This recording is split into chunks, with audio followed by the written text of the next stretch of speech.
Hello everyone! Welcome to Nuuli Forged. We are a 5e actual play stream that streams in the world of Nuuli, which came out of my brain, and 6 of my friends here are brave enough to play in. Whatever God help them. Matt is still traveling, so we have him via audio but not video this evening. So just imagine you can see his shining, smiling face, and everything will be wonderful. Instead, he's just a pink dot. No. It's me. I'm not just a pink dot. No, his I'm not a cat either. his Matt, his you are token is more than a covering him. dot. His token is covering him so that the random internet does not see his Twitch username or his Discord username. Oh, okay. So speak not of what you do not know, because I know. Nuulifor. Just kidding. Right. I've got to thank you for the Pikachus. Thank you, Taco-san Mashu. Great to see you all again. Yeah. So let's go around. Everybody introduce yourselves real quick, and we'll get started with last time on Nuuli Forged. Let's start at the top of the ladder with Sarah. Oh, crap. Gotta have a... Next time. Character name with later in the alphabet. My name is Sarah, and I am playing Endra Greyspark, the halfling wizard. Wonderful. Thank you. Matt. Yo, I'm Matt playing Corvus, the rogue. I'm not technically any other kind of rogue yet, because I'm only level 2. Human rogue, sorry. Wonderful. I am the embodiment of rogue. I am every rogue. I am the rogue. Tanner. I am the...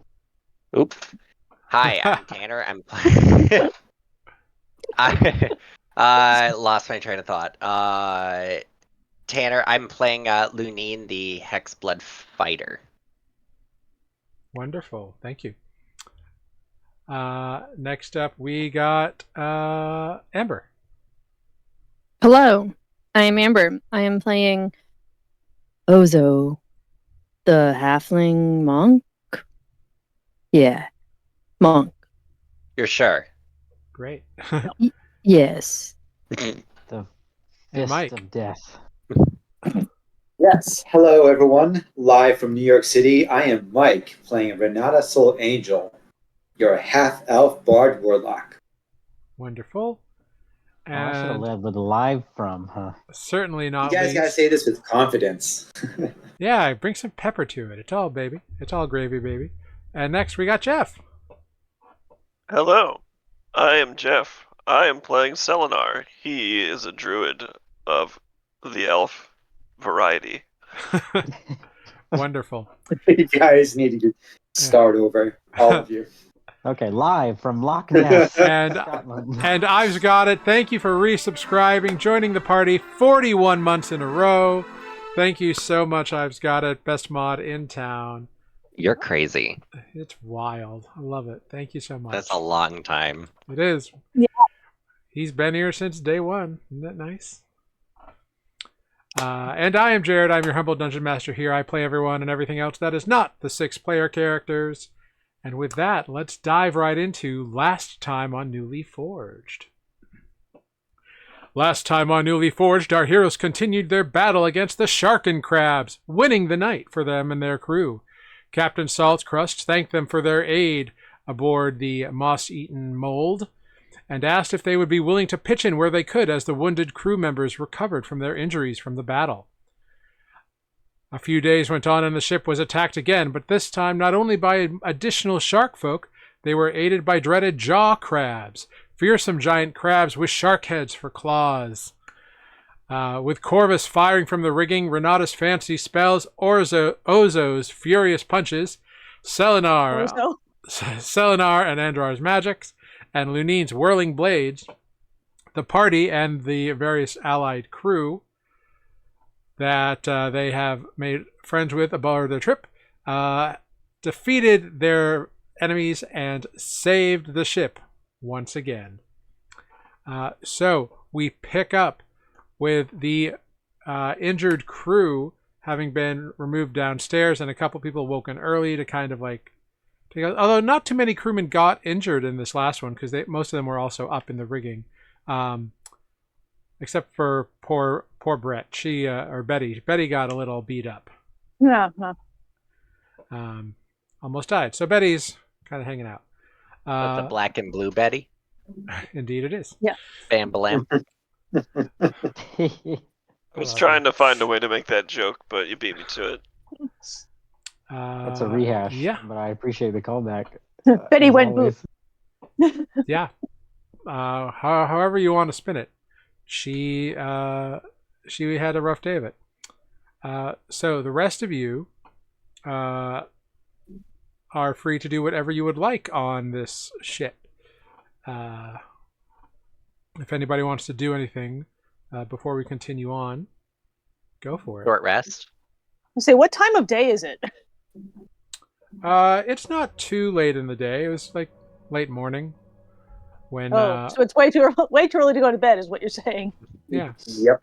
Yeah, Luneine Exactly. Luneine was watching and kind of saw that incoming threat. So, Yeah. Let's do a little short rest. Yeah. Yeah. Just I think in a short. case. I think a little nap would be lovely. Yeah, you are totally able to do that. You can take an hour and just kind of relax on the deck, kind of recover, tend your wounds. Feel free to roll hit dice. Was Whatever. there any? Imagine taking I damage will- in that combat. What was that, Corvus? Did it roll? Oh, it didn't roll. The pink dot speaks. Was there any damage to the ship during the? There was no significant damage to the ship. I'm also going to use some arcane recovery in this short rest. Great. I don't mean to rub this in, but Corvus did not take any damage, so he does not need a short rest. So he'll just check in with the captain. Meow meow meow. Yeah. If there's anything that needs to be done. Kevin just is like, but no, not this time. It seems like everything is okay. You all made quite fast work of those individuals. I barely got to kill one. But such is the day of things. The sea, she is shining, and she is boiling, so we should make as much speed as we can, I think. I fear that these attacks will only increase as we trudge through the boiling strait for a few more days. And if that Yeah. happens, you should probably be a bit less risky. Captain shouldn't be getting the engine fight when he shouldn't need to. But I cannot help it. The thrill of battle steals my blood, and I must engage the enemy. Any who would dare threaten my ship must face my blade. I can appreciate that. Do we need to post any additional lookouts? I mean, thankfully, that last encounter was spotted before we were ambushed. Oh, well, certainly, if you want to take a position in the crow's nest, that is great. If one of you would like to do so, you can keep a sharper eye out of things, and maybe, who knows? The alone time sounds nice. Would you like to go up, says Corvus? Eleanor Preferably. doesn't mind taking I a would turn either. I'm gonna say you spotted the last one, so if you want to be the first, by all means. Endra is start not climbing especially up. perceptive. No, not you. You. I'll point at Tanner's character. Well, Selenar doesn't need the short rest either, so he'd probably already be up there while you were all healing or whatever. Oh, alright, then you can take the first one.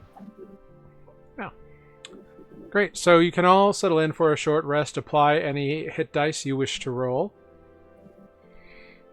Yeah, it will be glorious.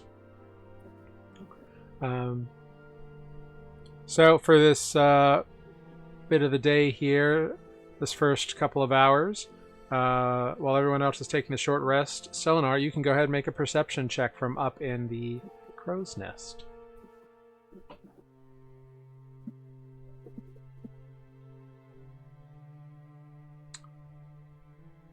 No. So being up here on in the crow's nest, it's very different. It's a little disconcerting because the motion, it's very like side to side kind of swaying, and if it's not side to side swaying, it's forward and back swaying. Not the same kind of movement you're used to on a ship, but like magnified by like 30. So you don't get too many details, but you definitely can see that the sea itself that you're going through right now is much more bubbly than it has been the last couple of days. It seems like you're getting into hotter bits of water at this point. But that's about all you really notice on a 9. Yeah, have a +6. Roll a 3. Doing great. Wah wah. While you're up there, go ahead, make a Constitution saving throw for me as well. Cool. The druid gets seasick. I'm into the 3s today, apparently. Oh no. After you're up there for about an hour or so, you do feel something coming up, and it just you time it well enough so that it's when like the crow's nest is leaning over far enough, and you like projectile out a few things, and you feel not as great after that. Well, Selenar and Jeff have that in common then.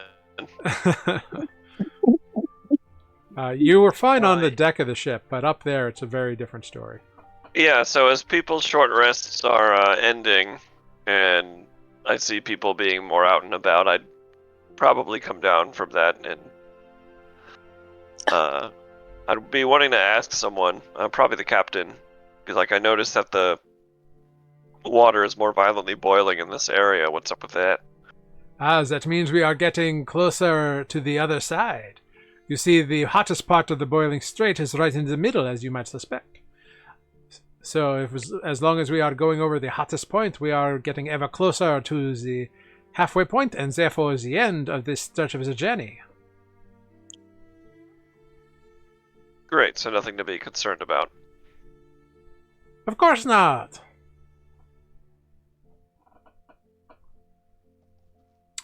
If Luneine, if you want to take the next...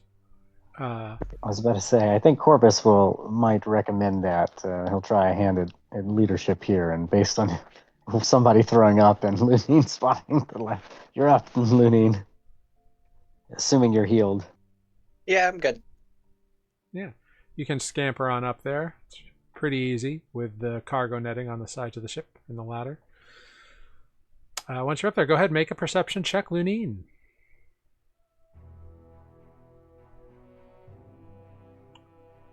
And Apparently I'm not doing too much better. Jesus Christ. And someone else can roll me a d4 if you'd be so kind.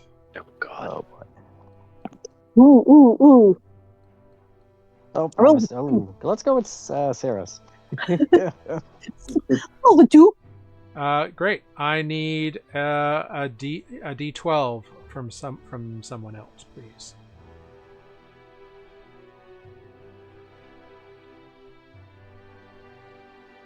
Oh, nice. Wonderful.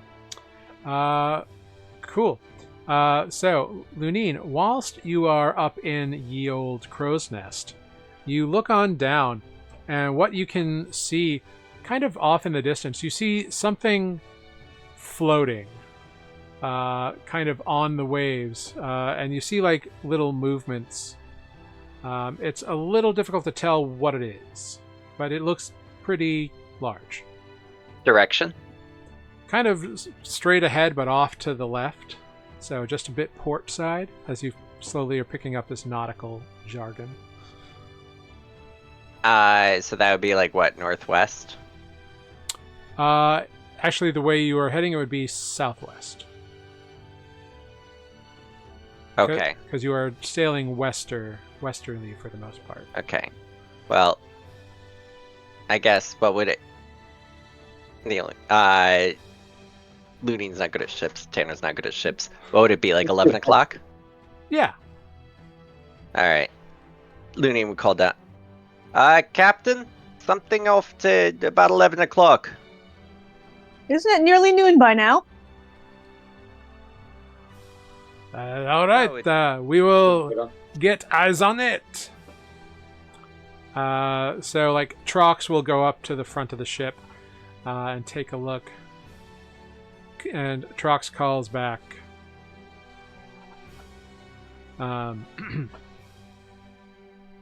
Captain! It looks like it is some kind of sea turtle, I think. But Sea turtle? But it's not behaving normal like. Does it have sharks for its shell? Stop. This shell of sharks. You notice that, like, Luneine, as the ship gets closer, the form does not move except with the pattern and motion of waves. Like, and you realize eventually, as you're getting like within like 200 feet of it, that the motion that you're seeing is just the bubbling ocean kind of keeping it afloat and making the flippers flip. It seems as though, and you also realize that it looks like it's dead. Oh no. Like its Zombie flippers, turtle. its flippers aren't moving of its own accord. Like the bubbling, boiling is what is making the movement happen.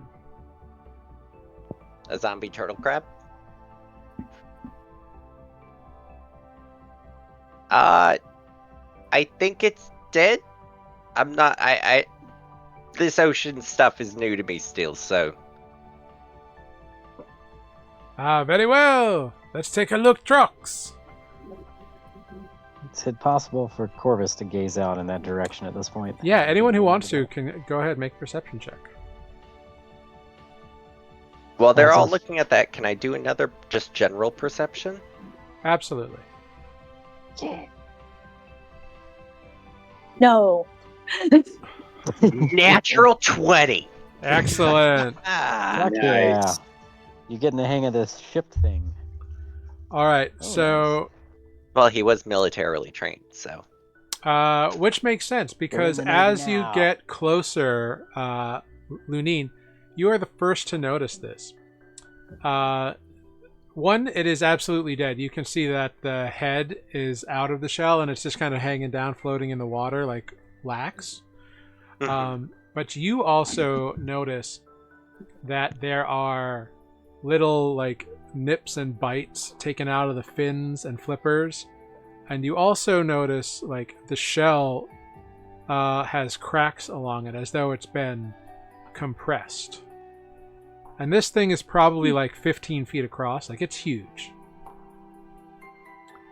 Probably a bad sign. But I don't see anything in the surrounding water currently.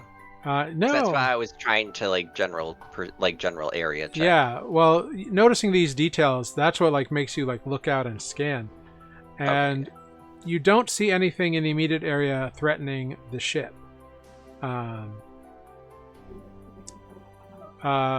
Selenar and Renata, Corvus and Selenar, as the ship gets closer, you two look over the railing.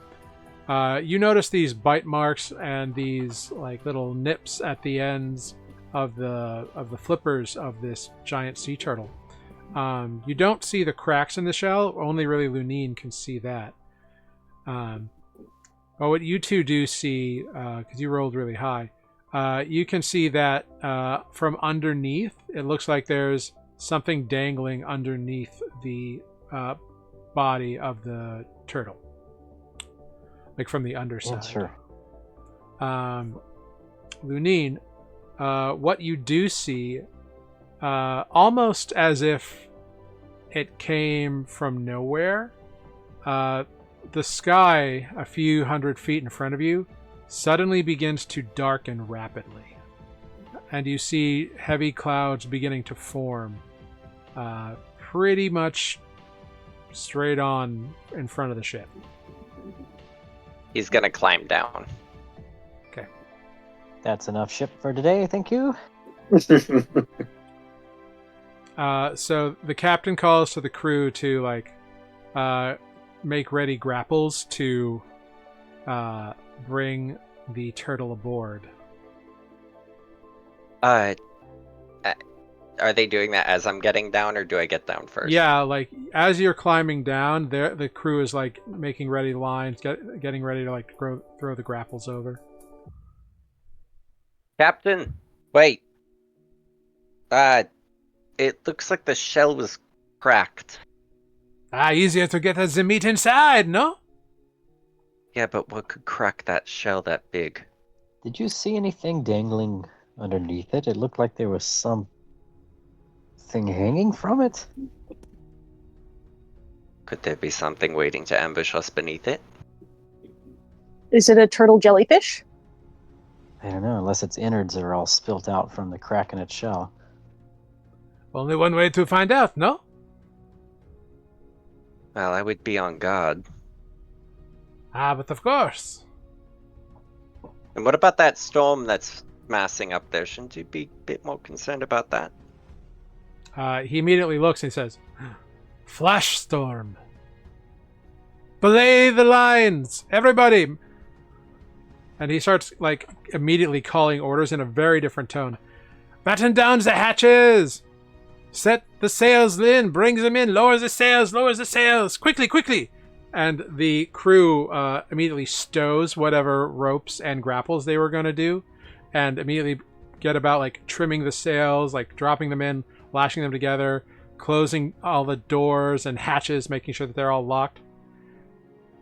And the captain looks to you. You should either find something to hold on to or get below decks to your cabin. It's going to be a bumpy ride. The flash storms, they are very bad here. Yeah, I'm not staying outside doing this. Good luck, everybody. Luneine's gonna go inside. Okay. Likewise. Right. With my knowledge of ropes, I hitch both hands to the mast. Okay, so Good way to break your arms, buddy. Corvus is tying himself to the mast in a very interesting way. I'm just imagining that Pirates of the Caribbean when they tie themselves upside down to the mast for the boat tips. Yeah. Yeah.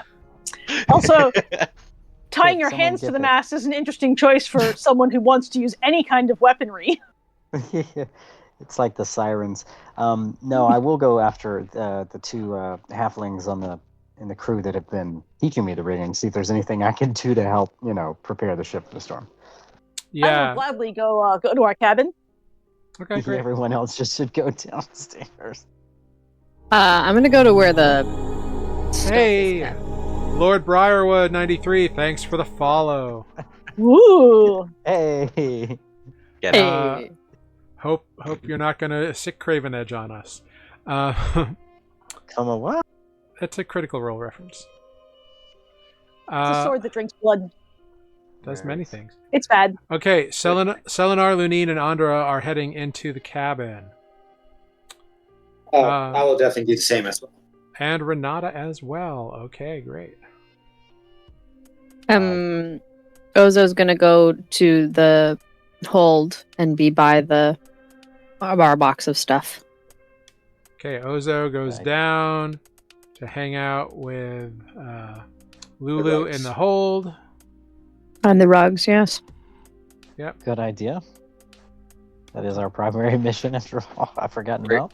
Cool. All of us are gonna go back to the deck after this storm, and like Corvus and the rest of the crew will just be gone. Yeah, exactly.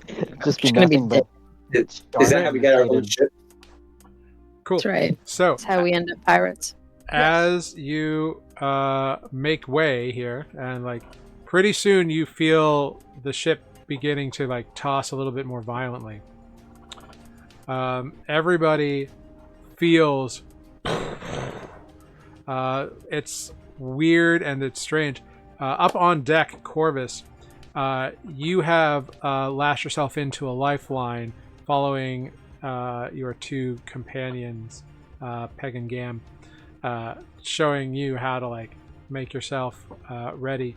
Trox has lashed into a lifeline up at the front of the ship. The captain is down below, or up at the helm rather. Ozo, from down below, you see Temper heads on up past the hold and up onto the deck. Corvus, you see Temper head straight back to stand on the aft of the deck with the captain.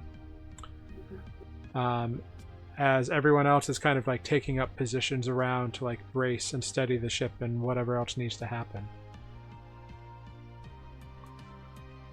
You can see that a couple of crewmen are like making sure like the mangonel and all of its gear is down, like tied down, so it's not going to like roll everywhere. You see Trox and another individual making sure that the ballista is stowed and secured, as well as like the anchor.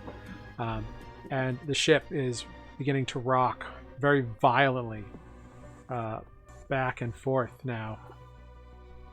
As the ship is beginning to rock, Corvus, go ahead, make a dexterity saving throw for me. Oh boy, here goes nothing. Oh, not bad. Dirty 20. Yeah, no problem. You feel the ship kind of like moves because like it had forward momentum from when the sails were dropped, but now it's like meeting the storm, and that like forward momentum is starting to run into waves, so it's going very much like up and down. Everyone who's in the in the decks of the ship or in their cabin or whatever, you can all like hold on to stuff, and you just feel this like pounding of the ship's movement going crazy.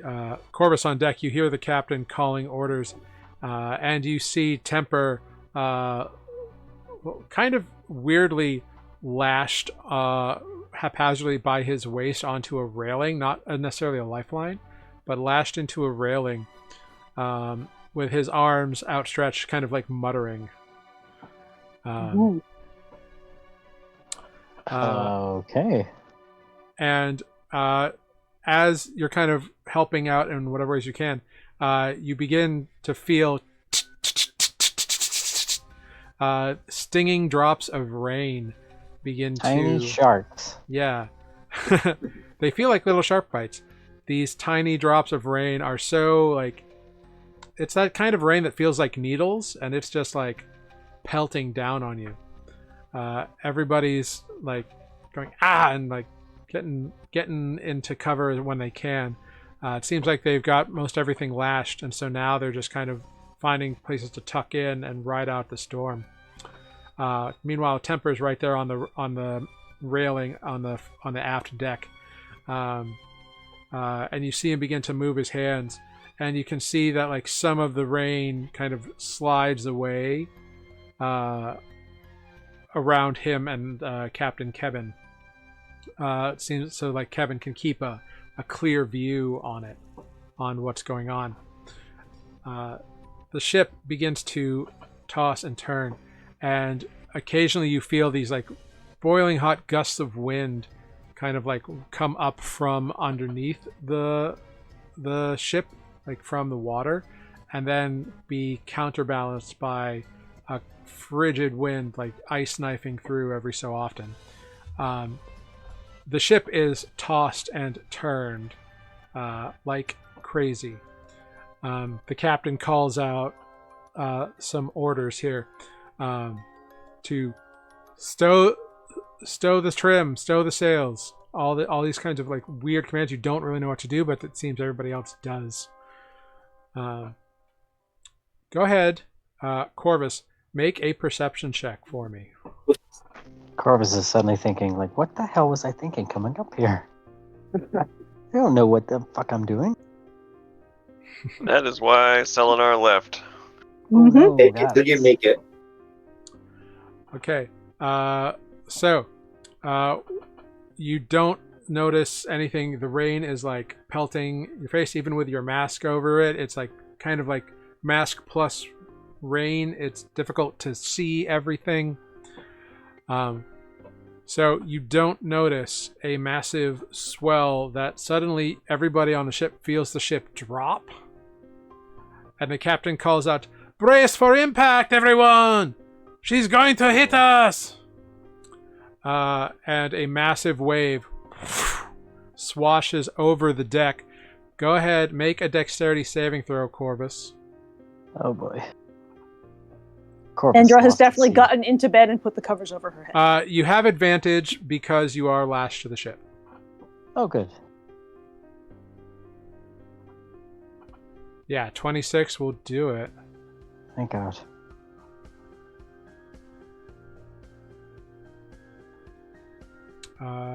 Okay, great. All of the crew also succeeds, which is fantastic.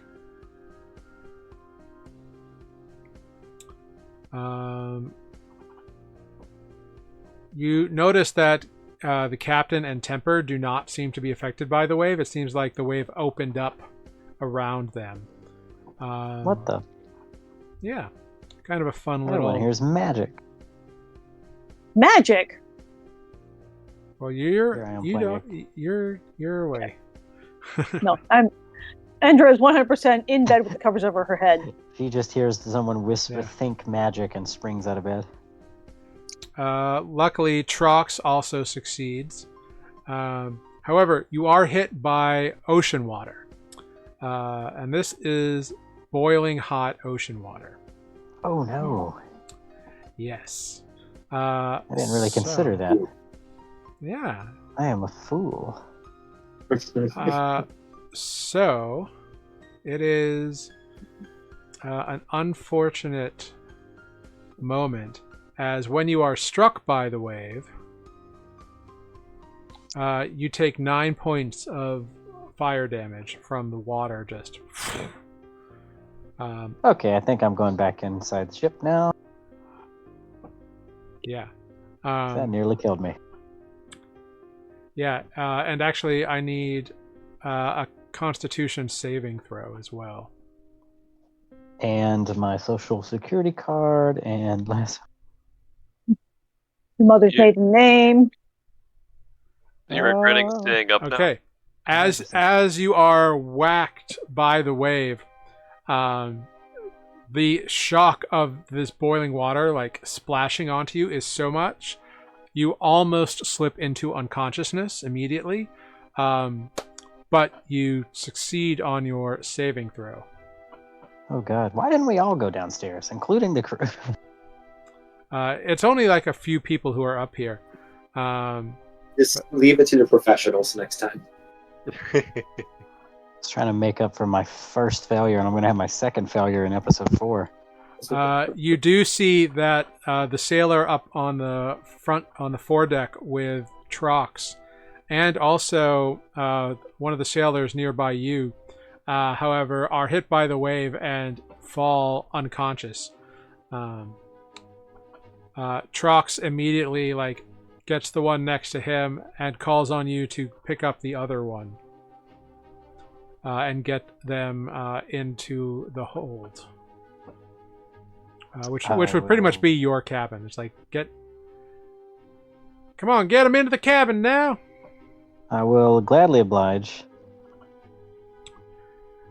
Yeah, so you pull those two into the cabin. Everybody else, you see Trox and Corvus kind of burst through the cabin door with these two unconscious, and their skin is very red, or depending on their skin tone, what it would look like if they were splashed with water. Trox simply drops them. See to them now, and heads back out. Trox looks unaffected, even though you know that Corvus that they took the full wave as well, but they seem unaffected. Corvus will start shouting that we need to stabilize them. They've gone unconscious. Yep. Yeah. So anyone trained in medicine can make medicine checks if you desire. Not it. Nope. Did he come down to the hold? No, they went into the into your cabin, which is the one right off the front of the deck. Gotcha. I might So I'm just not in fall there. Too. I might just. I'm also fall not actually down. trained. Oh, are none of us trained? That's Nope. No, I'm not. Okay, if you're not trained but you want to try, you can still do it. It's just a slightly higher DC. All right, I'll give it my best since I'm right here. Can Yeah. we help each other? Yeah, you can. Or give assistance? Yeah, well, with an 18 Yeah, and a 18 and a 23, that's plenty. You are both Here's able to our medical stabilize the two crewmen. They are hurt, like they took like it looks like they got hit by boiling water, like a big splash of boiling water. But they're not like unconscious from that damage. They're unconscious because of the shock. But you are able to treat their wounds and ensure that they are going to be okay. At least until Temper can like come and do what he does. Good enough.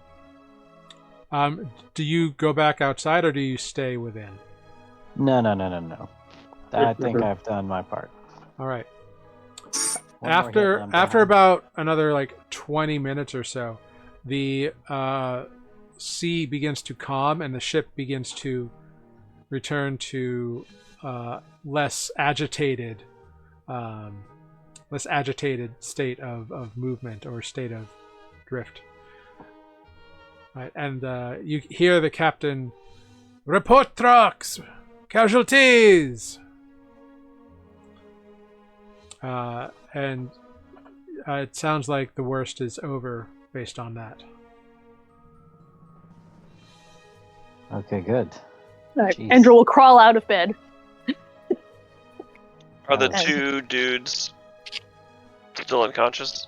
They're unconscious, but they don't seem to be in any danger of like dying from Sure. what you can So I would just come out and say, Captain, your 2 men are going to be just fine.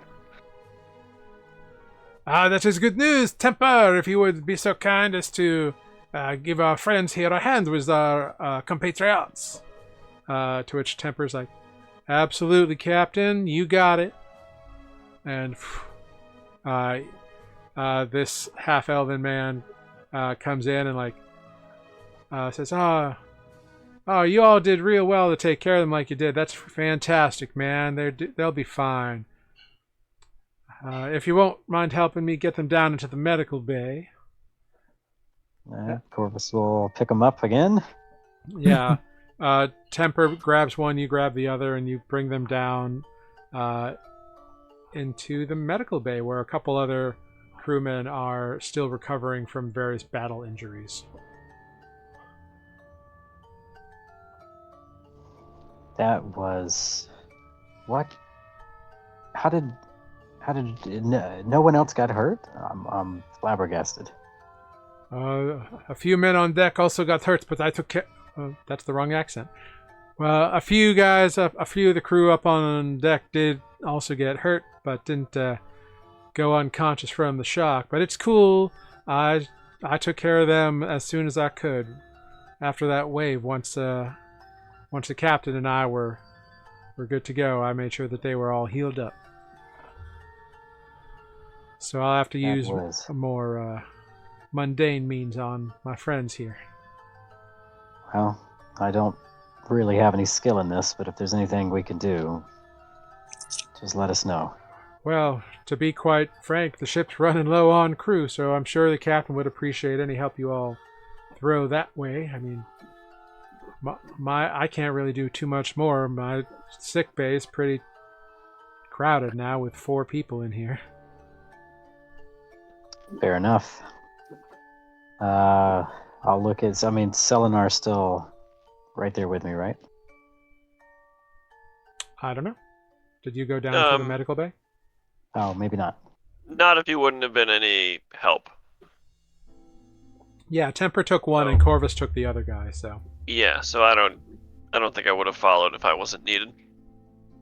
Great. Well, Corvus will go check in with the captain then. Mm-hmm.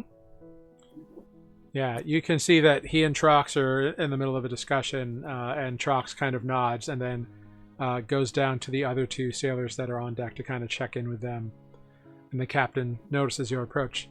Corvus, thank you for your assistance during the after the wave. I'm not sure I did much other than escort a couple of. You got one of my crew out of danger. That's very important to me. Well, I'm glad to be of help. I honestly probably was a liability up there on deck, but we're all still standing, so.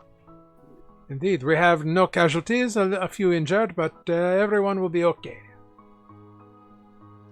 Is there anything we can do now to get the ship back in order? I mean, I get the sense that the sooner we get out of here, the better. Of course, you can help getting the sails up back in order. The flash storms, they are quick and dangerous. It is the heat from the water hitting the cold air. Sometimes they form just a explosion of weather and create these flash storms that are very bad. The waves are especially dangerous. Luckily, Temper is able to keep himself and one other safe in such circumstances. Oh, I see. I was wondering how all of us didn't get wiped out from that wave. Indeed, they can be quite bad. Trucks seems to be immune to the hot waters, but I wouldn't advise them to go swimming, you know?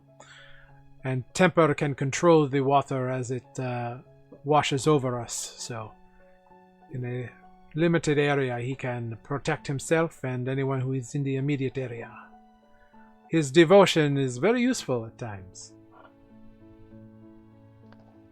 Well, that was an impressive show. No wonder if you've stayed alive this long out here. I'll check in with the halflings and see if I can help with the rigging. Much appreciated. Thank you. And you can go about that. So, the rest of the day is less exciting. It seems like that flash storm took a lot out of things. Is the dead turtle still there? It is long gone. I'm about to say, we probably missed that, didn't we?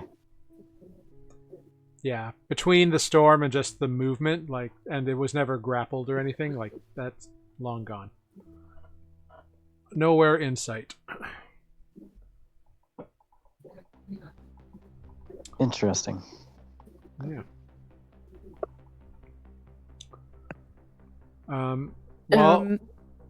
Yes, Oza. Just at some point, once the storm has abated, I'll just make sure, the crate is in place and probably go up on deck to check in with Corvus. And then I suppose if Corvus is doing things, Oza will learn to do things. Sure. Yeah, go ahead. Make an intelligence check.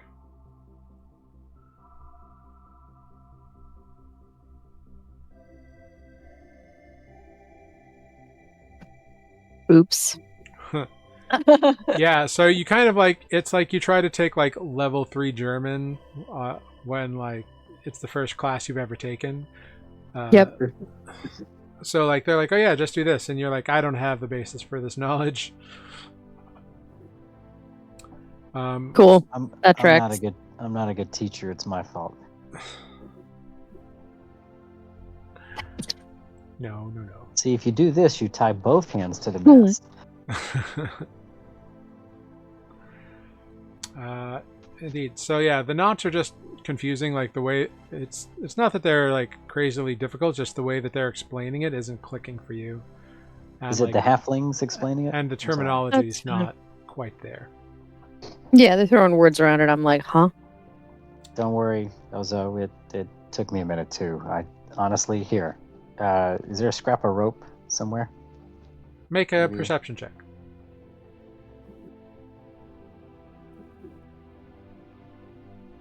Yeah, you see a bit of rope lying on the ground.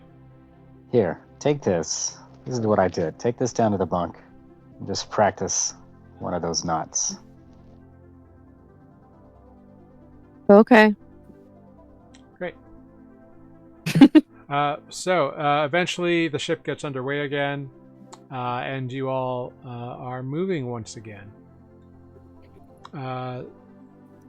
The big dark heavy clouds seem to have dissipated, but it does seem like there is still a lingering. There's enough clouds lingering for a bit of rain to continue. So it's a bit rainy for the rest of the day.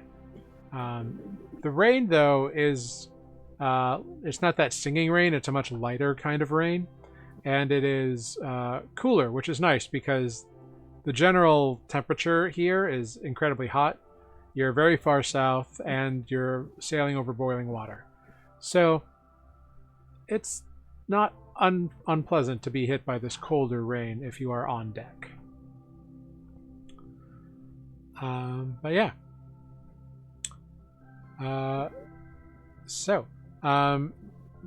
It begins to get time for like a shift change. Is anyone going to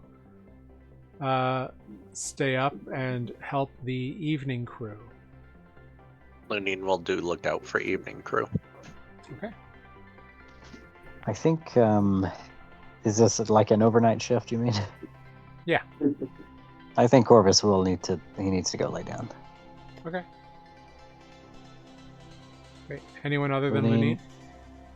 Luneine? Ozo would come and try to help with the watching. Ozo can watch. Okay, great. Can't tie knots, but happy to watch at some point. Cool. Luneine and Ozo are good at looking at things. Great. Yeah, Kinnear and Fira take over for officer duty.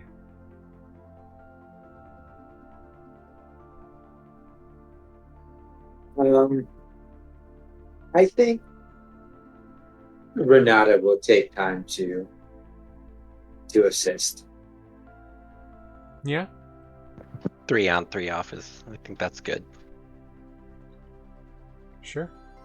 Yeah, Endra will poke her head up on deck, but she doesn't have any useful skills to offer to this process. After the morning combat, the turtle and the blender we were all in, Selenar would meditate pretty early in the afternoon, I think. So at some point, very early AM, I would be checking in, but not. Basically, what I'm saying is he would take a long rest starting at like 2 in the afternoon or whatever. Yeah, so mechanically, like, you have to wait for like a certain number of hours to bypass, but you can turn in early and kind of be like right after dinner. You can catch some sleep if you want. And Yeah, he would be. You'll essentially like roll into the evening shift about halfway through. Yeah, we can play with that. Wonderful. Cool. Go ahead, one of the people who are out on deck. Go ahead, just roll a somebody roll a d4 for me if you'd be so kind.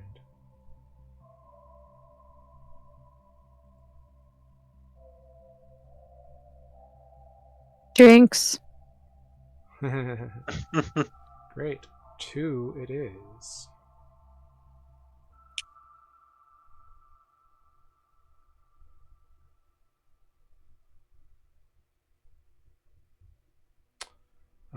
Wonderful.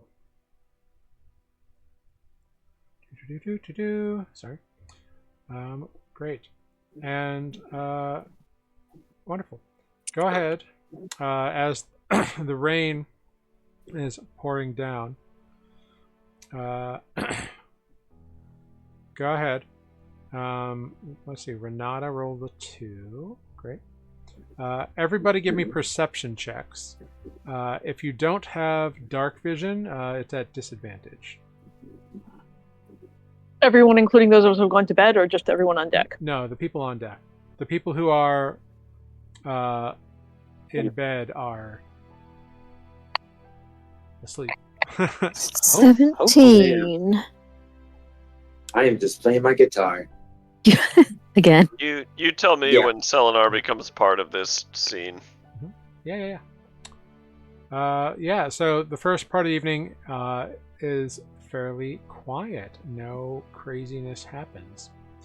Selenar, at some point in the overnight endeavors, you awaken from your trance enough where you can aid in the group, and you can head out on deck.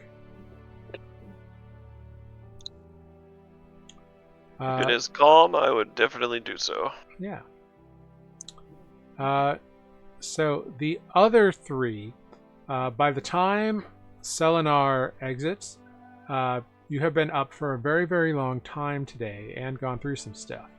So you all take a level of exhaustion. Wah wah. So that would be Ozo, Renata, and Luneine. Living like a rock star. That's right. So that's YOLO, disadvantage sleep in on your day. skill checks. So not the worst thing ever. Is there a clever way to mark that in this thing? Yeah, Yeah, if you go to conditions, conditions, you can Conditions. click exhaustion and pick level 1. Got it. It's all the way down the bottom. Boom. Yeah. Pretty fun. Sleep when you're dead. Yeah, so ability checks are a disadvantage. That's all for the time being. Alright. Great. Selenar, go ahead. Everybody, go ahead and make a perception check. If you have exhaustion, it's at disadvantage now. This Yes, is halfway through the night? Yeah. 9. I mean, I might go to bed halfway Oh, through the night if I shit. get tagged out, but I hit the wrong that's one. fine. I rolled a natural one. Glorious. Does anyone need to tag out? I mean, if we're playing by normal long Luneine rest would rules, Would tag out when the next shift comes up. Well, Selenar, so this Go is ahead. one of those things where there wasn't like a separate shift already sleeping. So like you can tag out, but whoever from your group takes your place is not going to have had the effects of a long rest. Well, except for Selenar. Selenar has, but anyone else would have been able to get a short rest, but they will not have had a long rest. That's fair. I don't have spells, so I'm good if Mike. Yes. sing me a song. Renata wants to hit the hay and get spells back. Yeah, okay. Okay, so as you are discussing this, you all feel something like heavy impact the deck, and you That's turn really bad. around, and the four of you see a familiar shape, a large crab body with a shark head and 2 massive claws has climbed up over the deck, along with a couple of shark folk and some of those crabs with shark claws. So you Guys, don't give up.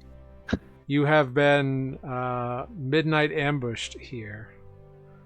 So I'm going to need you to roll some initiative for me as these creatures scutter over the ship. I got And good initiative this time. rush towards you from everywhere. There's also a couple sailors here, so not the worst thing ever.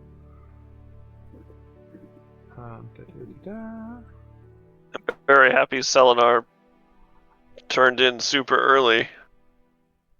Yeah. Let's see. Ozo, Renata, and Luneine were all talking about that.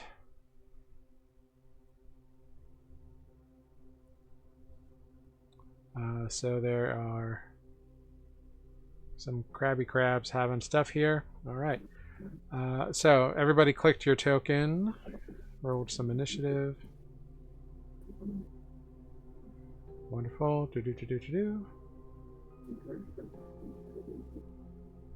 Fantastic.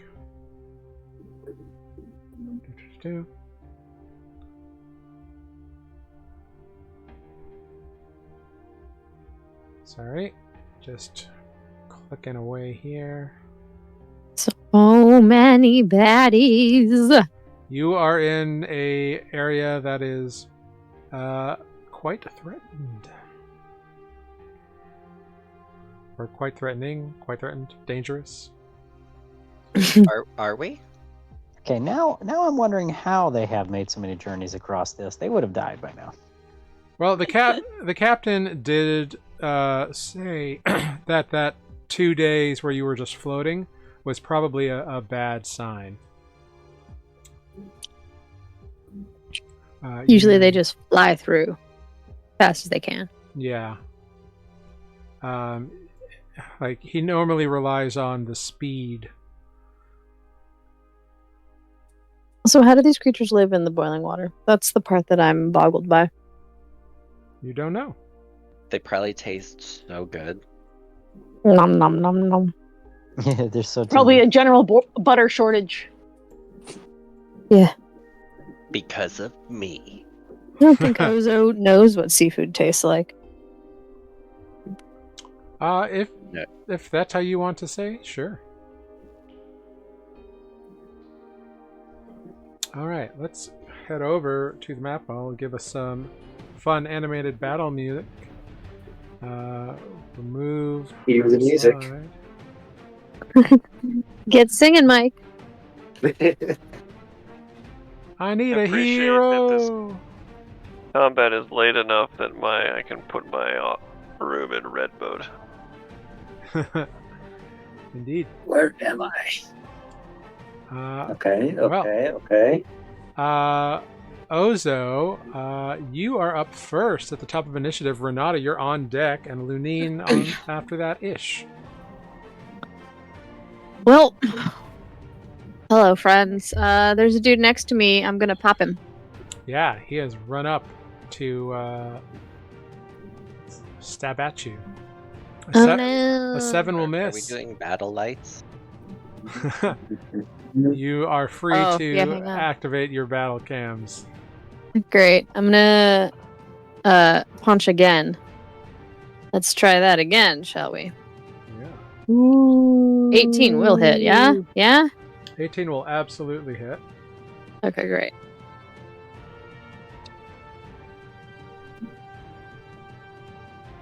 My battle lights are less impressive because of the ring light, but hey. Yeah, that's wild. But now the ring light is blowing out your face. So Yeah, you need some ND It's on true. that ring light. It's true, I do. But that's what it's supposed to do, so whatever. I gotta change them all one by one, and then I'll save it as a scene. Yes. There you go. Alright, wonderful. Anything else on your turn, Ozo, as you smash one fist into the face of this shark dude? Oh no. That's what I got. I did some damage. I'll be there. Great. Alright, Renata. Luneine, you're on deck-ish. Yep, I'm going to take on this guy right here. I will use poison spray. Yeah, do it. It has to succeed DC 13 Constitution saving throw. It rolls a 3. Nice. Aw. It takes full damage. Nice.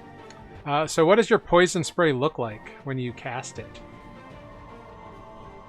Wrong I mean, the text here says I extend my hand, so You can flavor it however you want.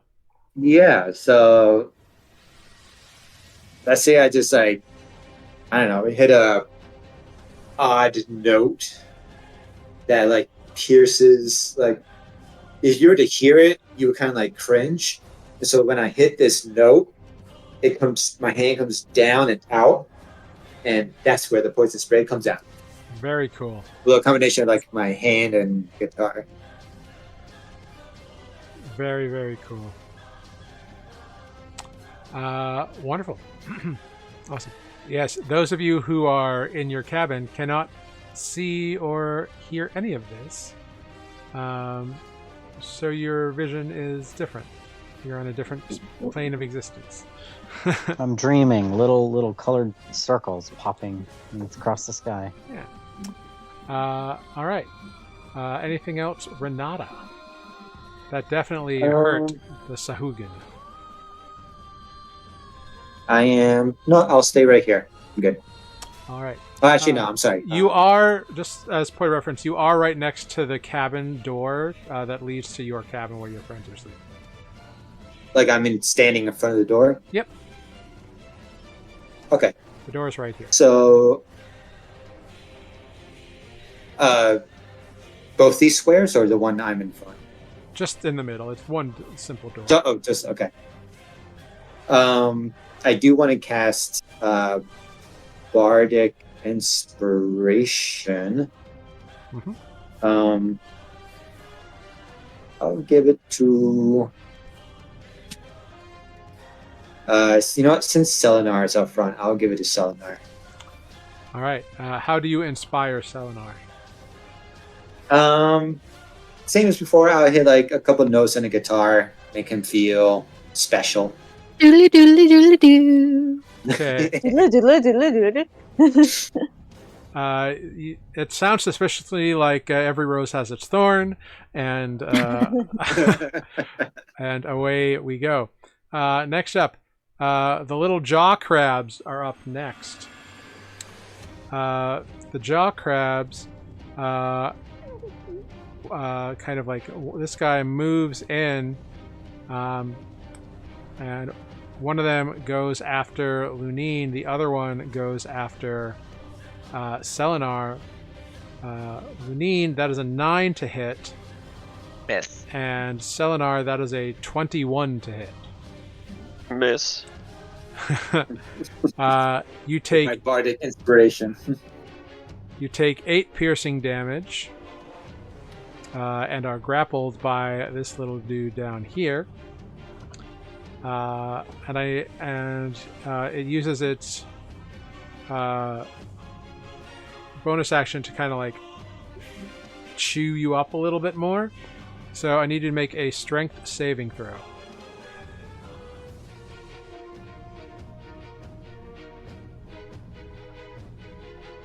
Oof, that is. I was going to say use so Bardic strong. Inspiration, but maybe Yeah. not. You take an additional 4 piercing damage as you are grappled by this creature. That brings us then to Luneine. Question for Tanner's sanity. Yeah. Were those shark and crab and sharks bigger last time? The tokens. So the shark and crab is a large creature. The jaw crabs are medium-sized creatures. Oh, okay. For some reason, I thought the tokens were bigger last time. I just feel like I was going crazy. Now, these guys are about the size of a people, and these guys are about the size of 2 people. Gotcha. Okay. Yeah. Luneine's just gonna move over here. He's gonna pull out his steed and flick it at the shark and the jaw crab. The jaw crab's in front of you, yeah. Okay, jaw crab. And cast Hex. All right. Whoosh. And then it's gonna be strength checks again. Okay, disadvantage on strength checks. And then I'm gonna stab it. Go for the stab. No! 11. Unfortunately, the 11 glances off the armored crab body. The dice on my screen was like angled on a 15, and then it tipped. Oh. Next up, we got our shark folk, our Sahuagin. Even digital dice can be cocked. I need digital so- dice jail. The one right next to Ozo is going to attempt to stab Ozo two-handed with his spear. That's a 22 to hit for 3 points of piercing damage to Ozo. And then he's going to reach out and bite you. That's a 17 to hit. Yes. For 4 piercing damage. Okay. This guy right here is actually going to... no, he's going to make a perception check. Did he notice? Oh, no, his passive perception's high enough. He definitely noticed. He noticed that Renata did some magic. So he's going to chuck his spear at Renata. That's a 15 to hit. Yep, that hits. For 5 piercing damage. And it's weird, Renata, you get struck by this spear in the shoulder. And you see a bit of like carving in common along it. It looks like it was probably stolen or salvaged. Make a quick perception check for me.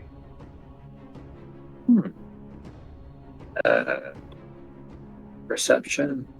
Yeah. Oof. Yeah. No, I'm really hurt to read it. Yeah, it stabs you and you like pull it out and throw it to the ground. You see that there's writing on the shaft, but you can't register it in the moment. He's then gonna try to he's just gonna try to bite Selenar. That's a 17 to hit. Actually, it's a 19 to hit. For 4 points of piercing damage to Selenar.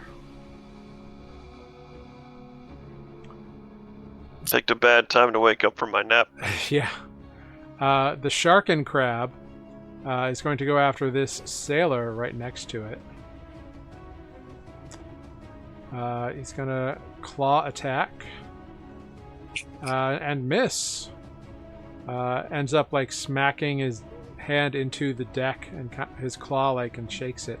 And makes another one. And oof. The Sharkin Crab like gets... It's like first one like knocks into the deck. The second one trying to snap at the guy not only like bounces off the same spot on the deck, but like kicks out like half of his legs, and the Sharkin Crab falls prone. The Sharkin Crab rolled 2 natural ones on his attacks. Fuck that guy.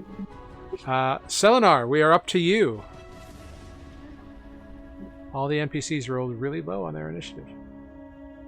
Eleanor is mad and bardically inspired, and is going to cast Thunderwave in an attempt to push.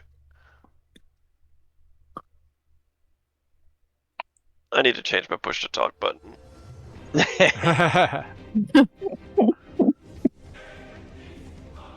an attempt to push his push to talk button, he's going to. Yeah, I don't know how to mark the map, but the 3 dude. How do I ping the map again? Sorry. Click and hold. Push and hold.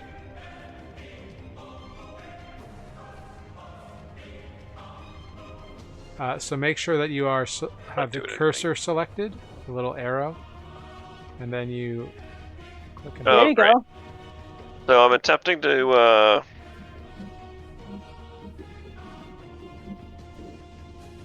Jesus. I'm going to ping 3 dudes in a row, and I'm trying to force them all off the ship with a thunder wave. Okay. Yep. And obviously the big guy. Cool. So yeah, your thunder wave will definitely hit them all, so go ahead and cast it.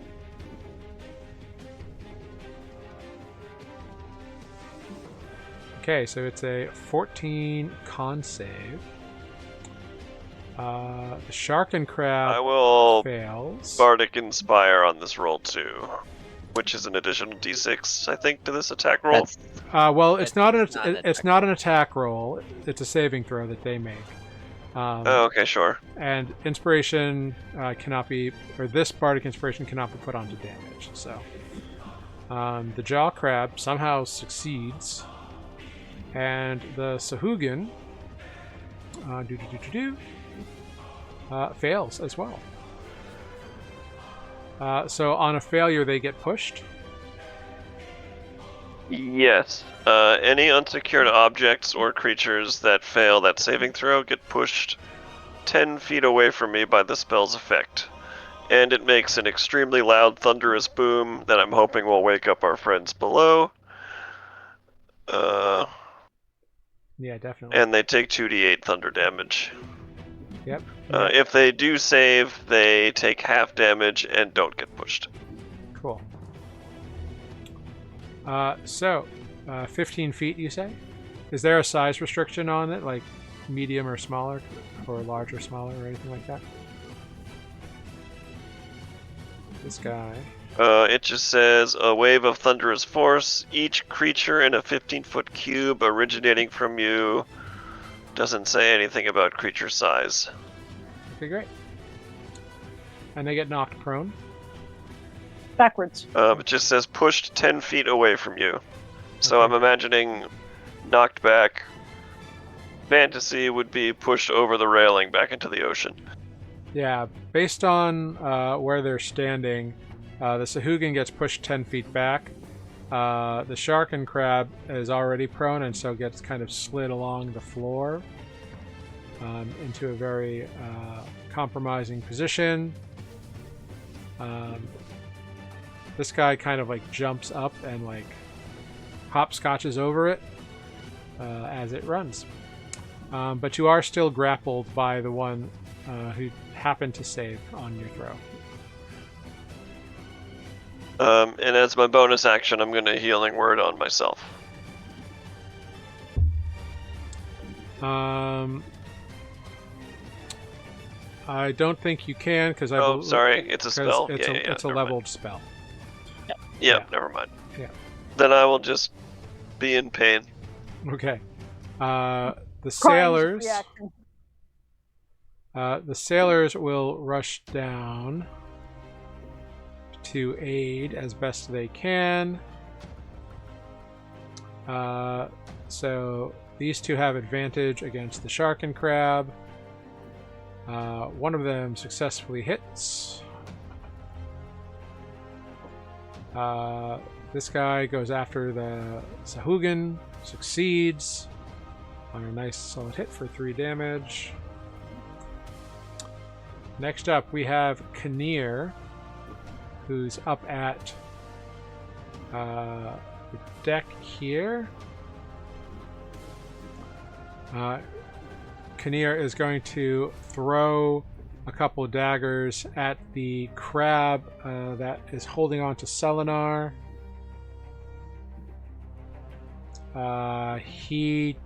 His daggers don't pierce; they bounce off the shell, and he goes, "Shit!" Fira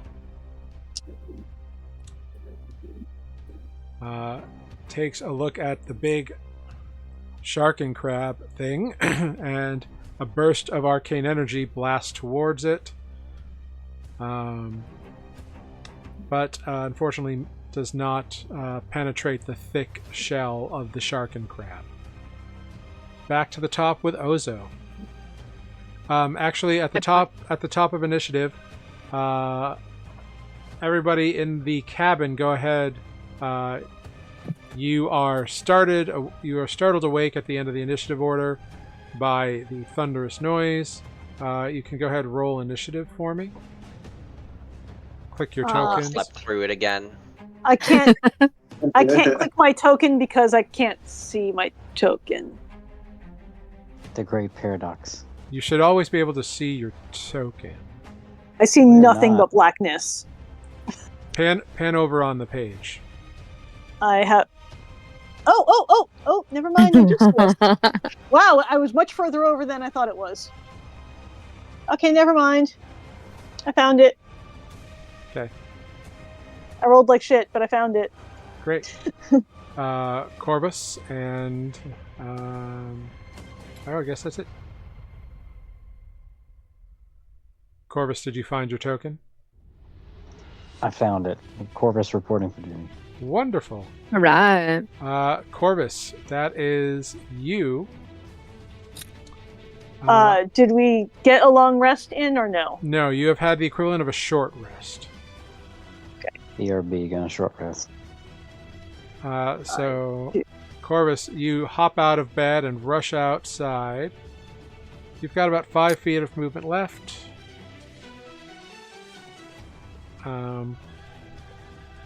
But you are here.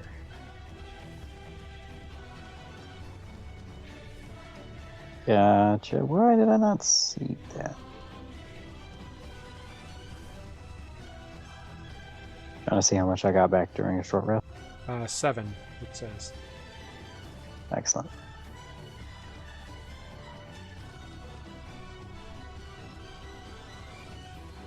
Okay. Great. So What can I Corvus, see? do you have dark vision? Do not, sadly. Okay. Then what you You're can wearing a mask. what you can see kind of vaguely, you can see that it's cloudy and rainy, so it's very hard to see. But you can see Selenar is looks like he's being held by something. There's a spear on the ground in front of Renata, and there's a shark person next to you. Okay, well, I'm gonna hit the shark person. Yeah, go for it. 19 will hit. Go ahead, roll damage. Does he get sneak attack Ooh. because it's engaged with me?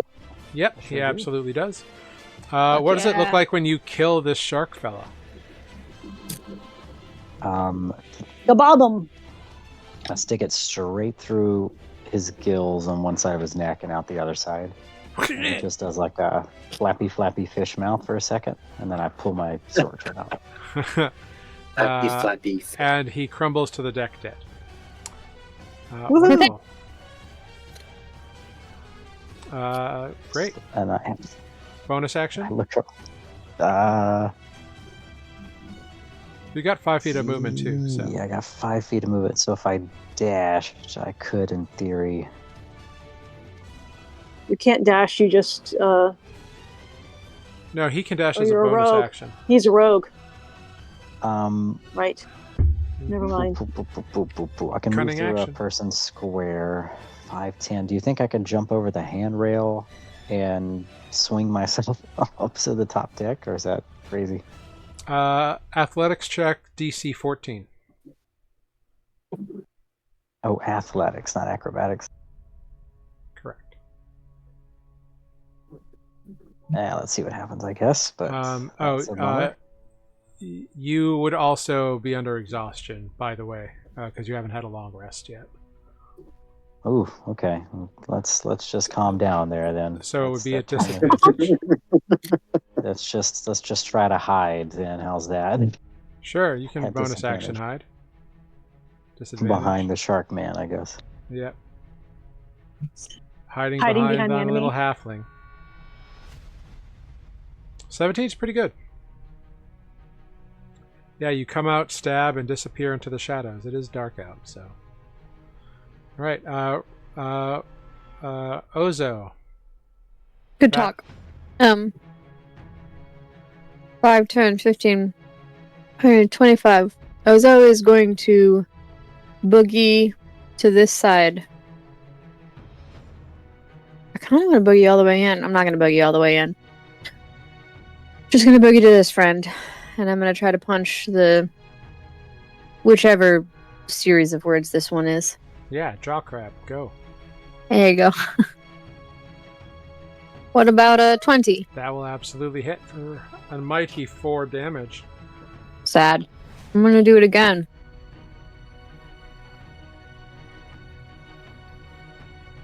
Mm, Natural Natural 20. That will What? do it. have 9 damage. Glorious. Yeah. I punch one shark claw and then I punch it in its little mouth. Yeah, and it goes. "Arr!" Don't know why it makes that noise, but it does. You know what? It's a No, I'm monster. saving it. It's a monster. Great. Anything else, Ozo?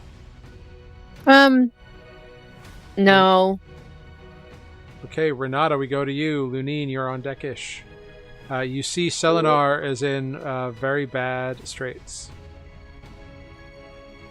Right. I will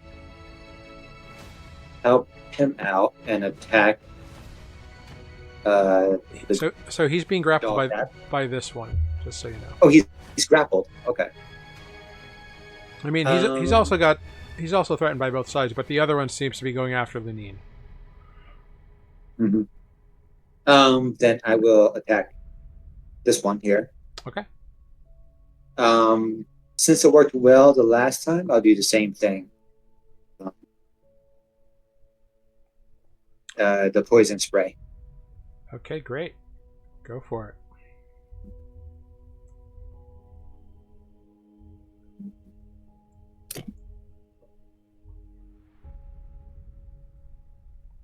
Let's see. That is a jaw crab. It's gonna make. Oh, the range is 10 feet, so you'll have to get a little closer. Oh, sorry. Okay. Yeah, there you go. But yeah. It succeeds on its saving throw. Oh. Rolled a Okay. 15.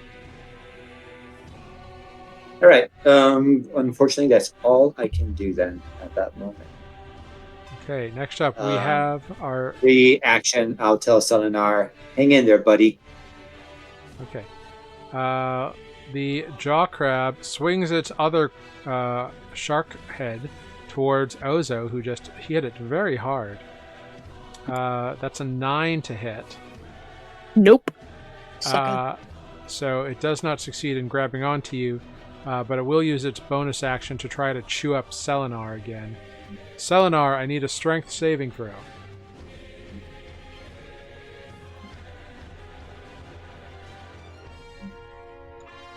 Oof. Yeah, Bardic Inspiration. Yeah, I would use it Still on got that it. if I can. Yeah, you can. Yeah. Go ahead, add that D6. I found this button. This one, D. So that is a 13. 13? 13 is just enough. You resist. Nice. The, Yeah, no Yes. chewing. No chewing here tonight. No chewing. I've got it. Unfortunately, poison spray is a cantrip, so cantrips do not deal half damage on a success. But Selenar flexes, fighting against the chewy jaws, taking no damage. The other guy, shark bite towards Luneine. That is a 19 to hit for 6 piercing damage, and it grapples you. Doo-doo. And then it's going to try to bite down hard, so I need a strength saving throw, please.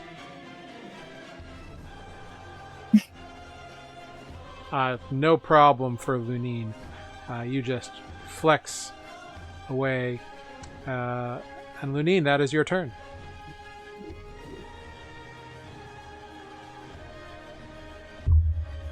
You're muted. Right. I'm gonna stab one short sword towards its face and stab the other one towards the claw face. Yeah, go for it.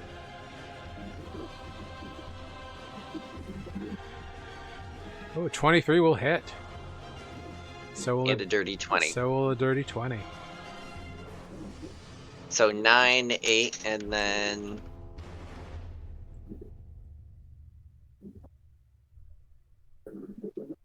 Roll 20. Hello.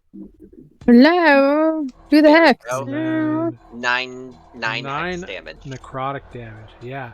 This crab looks really fucked up. It looks like it's on its last legs now, this jaw crab. Wonderful. Next up, we have our remaining shark person who kind of stands up and stabs towards Ozo, because Ozo is right next to them. Thumbs up. But he doesn't have a spear, so it's just his claws. Which is a horrible miss. Woo. And the bite. Do you have all your hit points? I have Not all of them. 12 Okay. out of Uh, 22. so then an 11 will miss, and a 15 will hit or miss. Miss. 15 misses. Miss. Both his claws and Monk his shit. bite miss. All right. Suck it. The shark and That's that monk crab. shit. The shark and crab gets up from prone and is going to send a claw after each of the two around it. This guy goes unconscious immediately Oh, dang. as the claw crushes him and he drops him to the ground. The other one is same thing. So this shark and crab like gets up and reaches its claws out and like grabs them both around the middle and like shakes them and drops them unconscious to the ground. Gross. So those crew members are out of it, unfortunately. Bummer. Selenar, that is up. We are up to you. Andre, you're on deck-ish. Woohoo.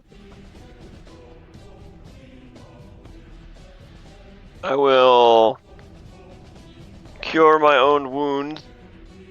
Yeah. Yay. and maybe 9 not healing die. damage. And then I will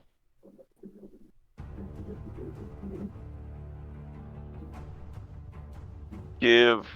That's Luneine next to me, right? Yep. So I'm just gonna do a guidance touch range. You got this, buddy. Kill that crab or whatever. That doesn't work on attacks. It's only skill checks. Yeah, I know. But to break Maybe a it'll be grapple is a useful. skill check. So, I got nothing else to do. So You don't have a cantrip?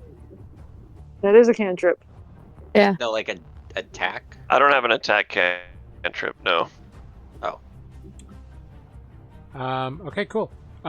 Just so you know, you can also attack when you're grappled. Your speed is just reduced to 0 because you can't move unless you use your. You can also. Yeah, but You can Sure, also well, does use it- your action to break the grapple, which is either an athletics or a strength check.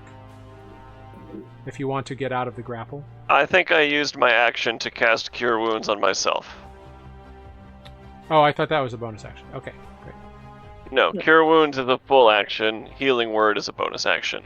Okay, so then guidance is also an action, so you can't cast that one either, right? It says at will. That just Yes, means but you can that cast just it. means it doesn't Oh, I cost a see. spell slot. Okay, I see. So no guidance, but that's okay. Oh, No all of guidance my- for you. All of my cantrips are actions. Alright, whatever. That's my turn then. Okay, great.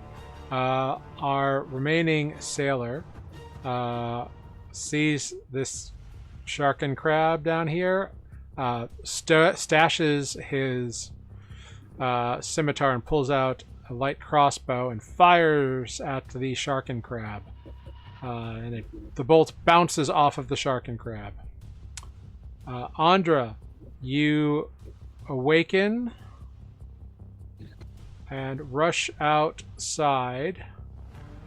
Before I go through the door, I'm going to cast Mage Armor on myself. Great. So you have mage armor up, Yep. and you have made it outside. Where am I? Where am I? There I am. There I am. Ah! Do you have dark vision? I do not. So you that's you can good. you can dimly see like the 10 feet around you. That's about it. 13 plus 1. Kinnear uses his object interaction to lash the helm, and then he's going to use his action to pull the unconscious sailor away, and then step in to face the shark and crab. Fira is going to cast a burst of arcane energy out towards the Sharkin crab. And oof, bad rolls. Corvus, we are back to you at the top of initiative. Corvus whispers to Andra, "Pardon me." He slips out, and I'm gonna stab this crab. Yep, stab the crab. You have advantage Oh, good. because you are hidden. 16 will hit. Go ahead, roll damage. Yeah, what does it look like when you slay this crab? I stick it through one side of his neck, and it goes through his gilt. I'm just kidding. Short maybe sword I is just a string of hanging shark and crabs. Maybe I catch one of the shark claws through the side of the head, and then direct the short sword down on top of the crab's head for like the Killing blow. Very nice. So you shish kebab this jaw crab to itself. Wonderful. You still have movement? Yeah. Let's see here. What's a tactical place? We've got 3 more baddies on the field. Mm-hmm. Is it possible to climb the rigging? Yeah. You want to climb the rigging? Yeah. Well, this is sort of a repeat of my last battle tactic, but it kept me out of getting killed, so. Yeah, you can begin to climb the rigging. Great, I'll get a reasonable distance up with my movement. Yeah, so you get about 10 feet in the air, climbing the rigging right there, with your, or actually about 5 feet with your remaining movement. So you're 5 feet off the ground in the rigging there. Okay, not terrible. I'll hold out there. Don't think I can hide here. Probably not. So I'm just going to put this little net on you to indicate that you are in the rigging. Ozo. Grappled. Ozo, we go to you. Renata, you're on deck. Cool. Guess what? This is my favorite. I'm gonna Punch a do crab? another punch a crab. Yeah, go for it. Punch the crab. Ooh, I don't think I punched the crab that time. An 11, Nope. unfortunately, is a miss. Nope. All right, I'm gonna punch the crab again. Hopefully, but try again. There you go. 19 will hit it. 19 hits for 7 bludgeoning damage. Very nice. Yeah, this crab's looking rough. Great. That's good. It's so much better than looking at a spell list and trying to think this time. It's different. I think I might get a point where I'm bored, but that's why I'm monk and not barbarian. Monk gets a lot of cool shit. Yeah, there'll be other toys later. Aliens are very exciting if you know how to play them. No, I know. Until Renata. you lose your favorite axe. Oh, That's what happens when you drop it. Renata, we go to you. Cool. Eldritch Blast, the one in front of me. Yeah, go for it. Natural 20 will hit. Woohoo! What does it look like when you yeah. when you Some hot destroy? Yeah. Oh my god. All of a sudden, like, the clouds part and, like, the moon shines down on me like a spotlight on stage. And I just, like, shred my guitar, this long note, all the way from the bottom to the top. And just, bam! This, like, force of energy comes out of me like a Care Bear, hits the crab, destroys it. There's crab meat all over Ozo. And Ozo's like, wow. It bursts this jaw crab open, and there's this massive like hole in the shape of like an eighth note, in like going straight through the crab. It's crazy.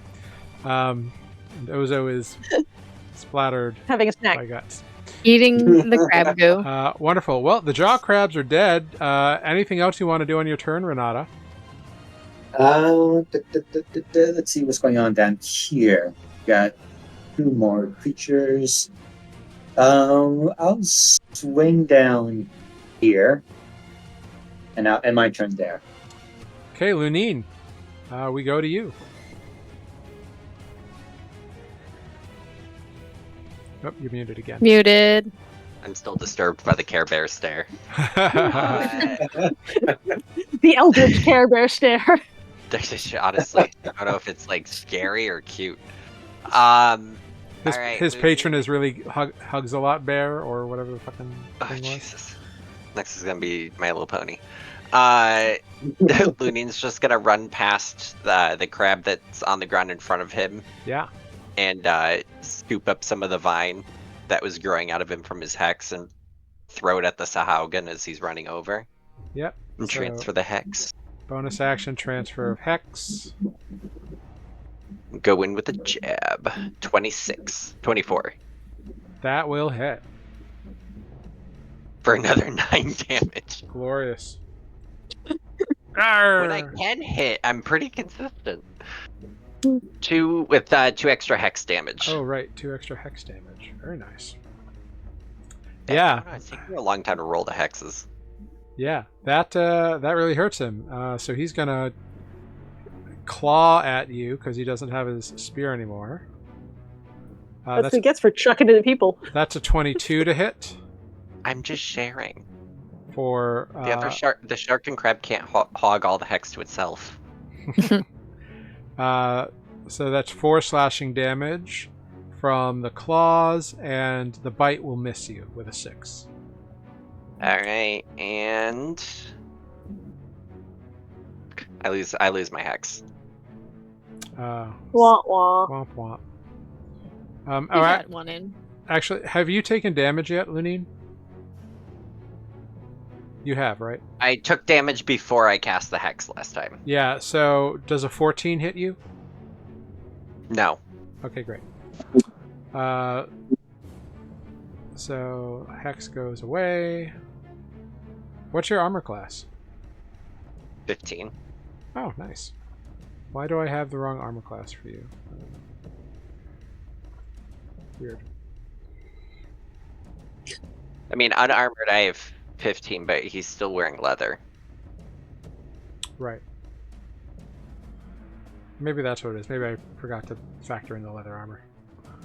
Cool. All right. Shark and Crab is going to go after Kinnear. So that is a miss and a successful hit. Kinnear is grappled and takes some bludgeoning damage. Wah wah. But he's like, it's a damn thing. Selenar, that's over to you. So now that both of my arms are free, I'm going to summon and throw an ice knife at the big guy. Yeah. Aiming so that when it has a 5-foot explosion, so I'm aiming specifically at a square that won't kill my friends, but maybe I'll miss. I don't know. Let's find out. Yeah. Go ahead. I'll let you aim for this corner, sure. That's the excitement. Let's see. Dex save from 23. Shark. Ooh. 23. Attack Yeah. roll. Dex saves for the Attack. explosion. Yeah, the Yeah. 23 absolutely hits. That's the piercing. And then it makes the Dex save. The Sahaugen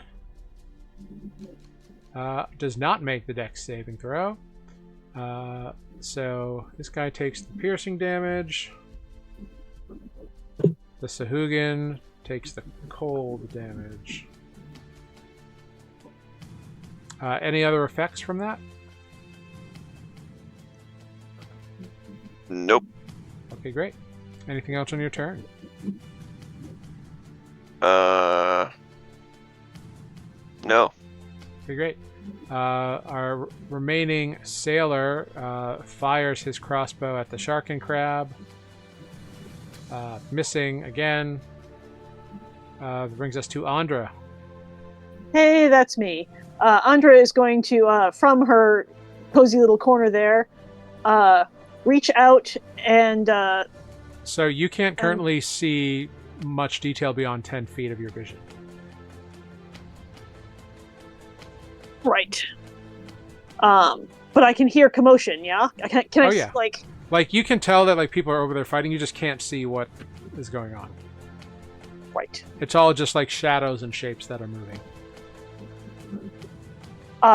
Andra is going to reach out with chill touch towards the largest shape she can see. Okay, so that's going to be a disadvantage then. Okay. So 17 hits something. And does 3 necrotic damage to it. Great. Cool. All right. Wonderful. Anything else? Nope. All right. Kinnear is going to pull his scimitar. He smashes twice at the shark and crab with his scimitar and stabs once with a dagger from his bandolier. The dagger misses, but the scimitar hits both times, which is great. 7 and 6 damage. The shark and crab. Fira, you see that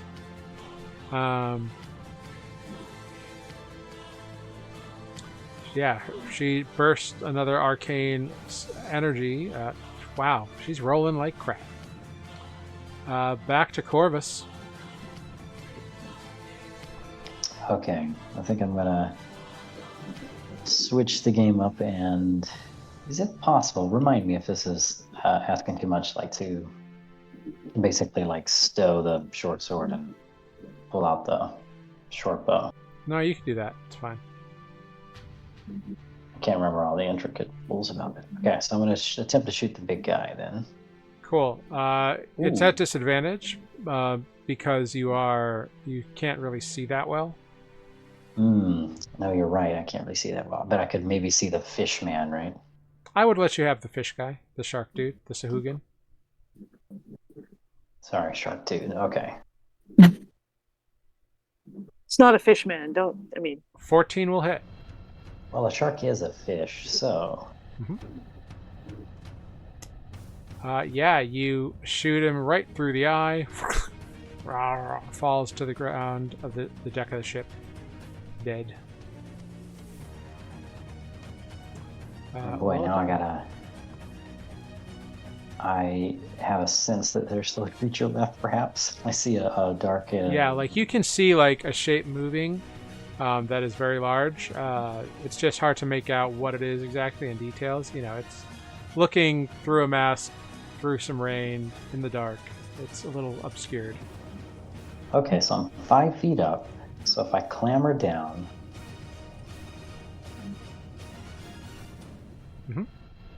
I should be able to get here, I think. Yeah, you can climb up over there. And that is normal movement. And then I will try to bonus action hard.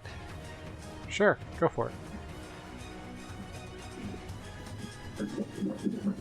Is this a disadvantage because I'm exhausted? Yeah. Okay, so you run and you jump behind the railing, hoping that you are hidden. Enter. Cool. Ozo, that brings us to you. Great. Ozo is going to try to stabilize this friend here. Okay, great. Make a medicine check, DC 10. It's at disadvantage because you are exhausted. Darn, only a 6. Yeah, unfortunately, he's pretty crushed. You're worried about his ribs. Cool. I will say that out loud and say, well, I think his ribs are awfully crushed. And then move into this threatened space. Come at me, brah. Okay. Renata. Let us do... Yeah, let's do another Eldritch Blast. Go for it.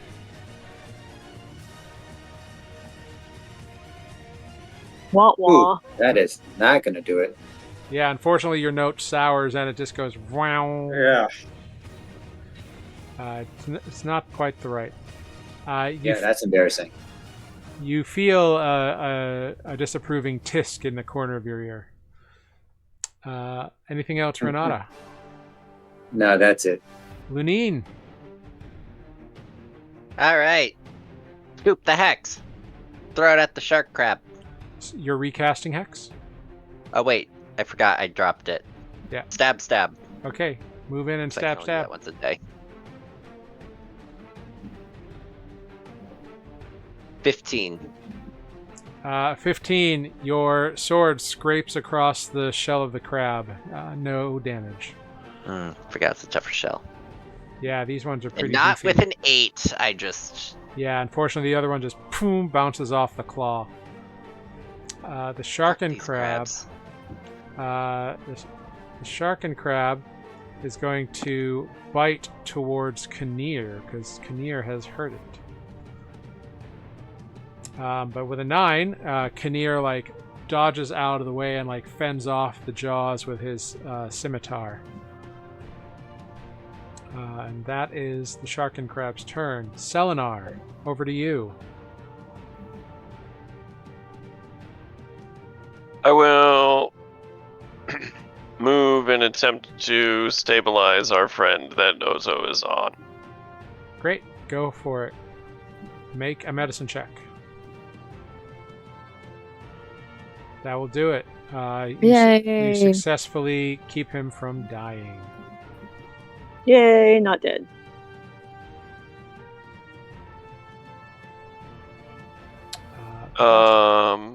That counts as an action, right? So Yeah, that is an action. yeah, okay, that's it. Okay, cool.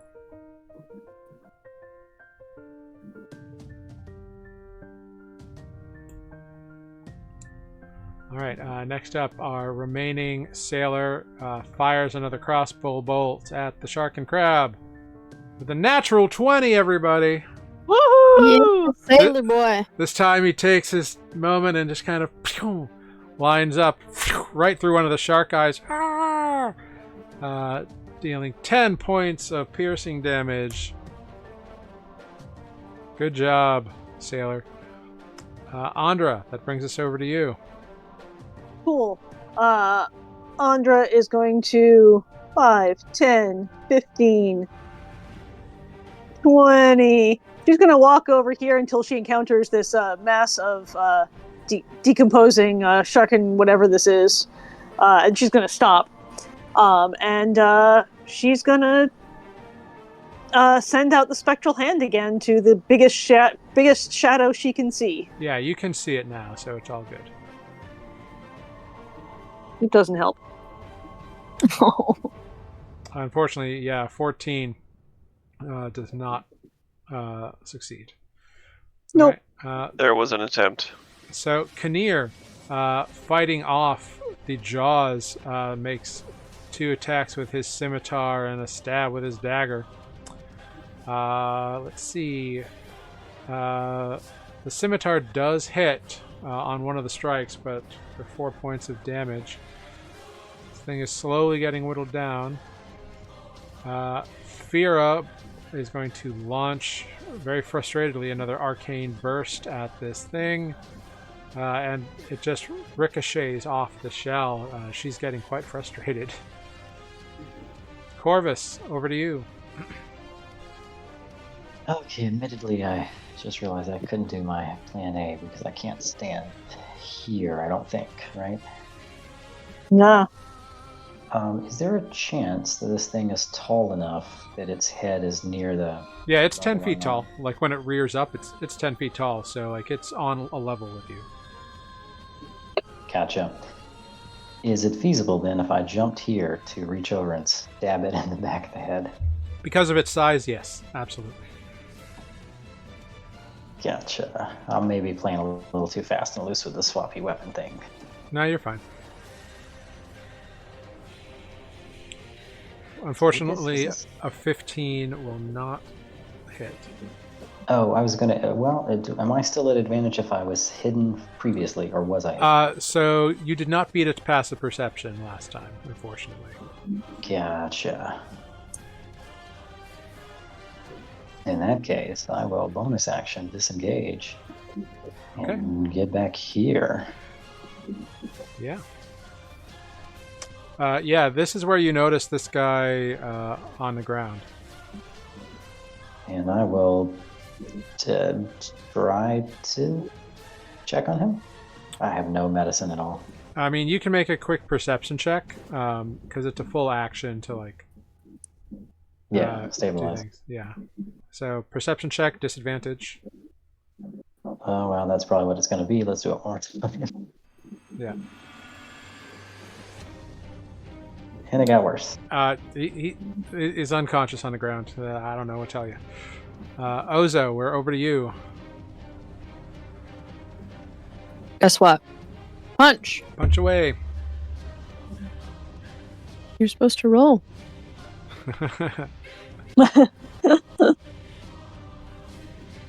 Did it?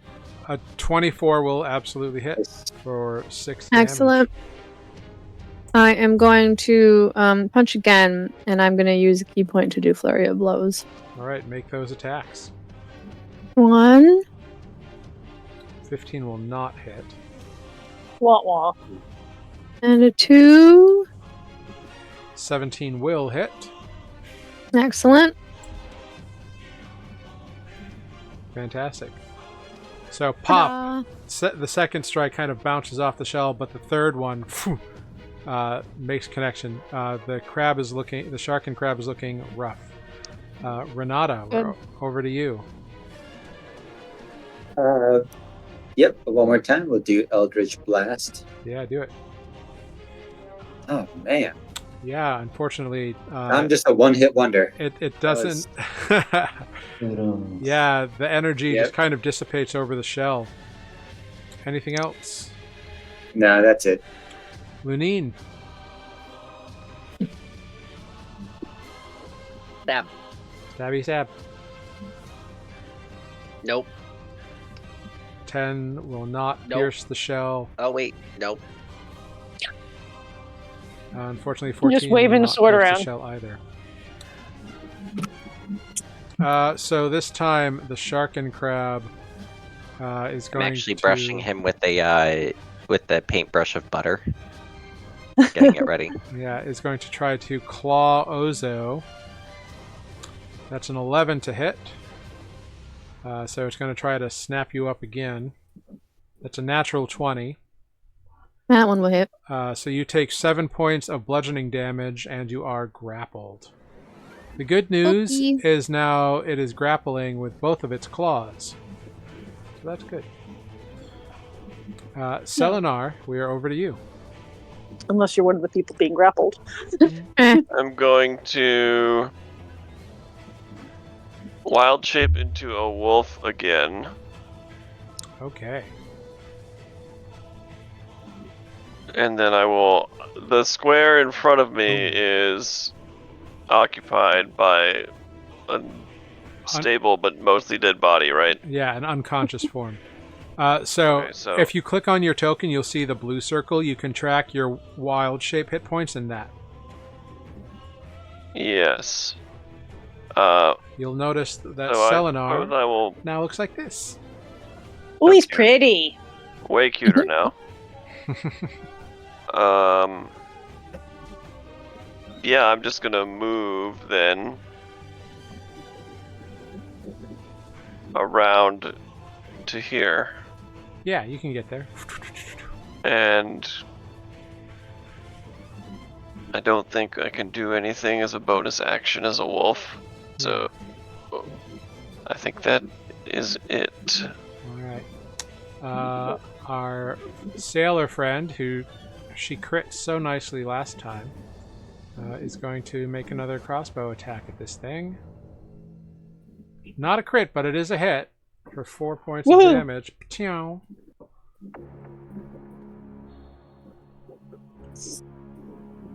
Okay. Andra. Oh, hey, that's me. And guess what I'm going to do?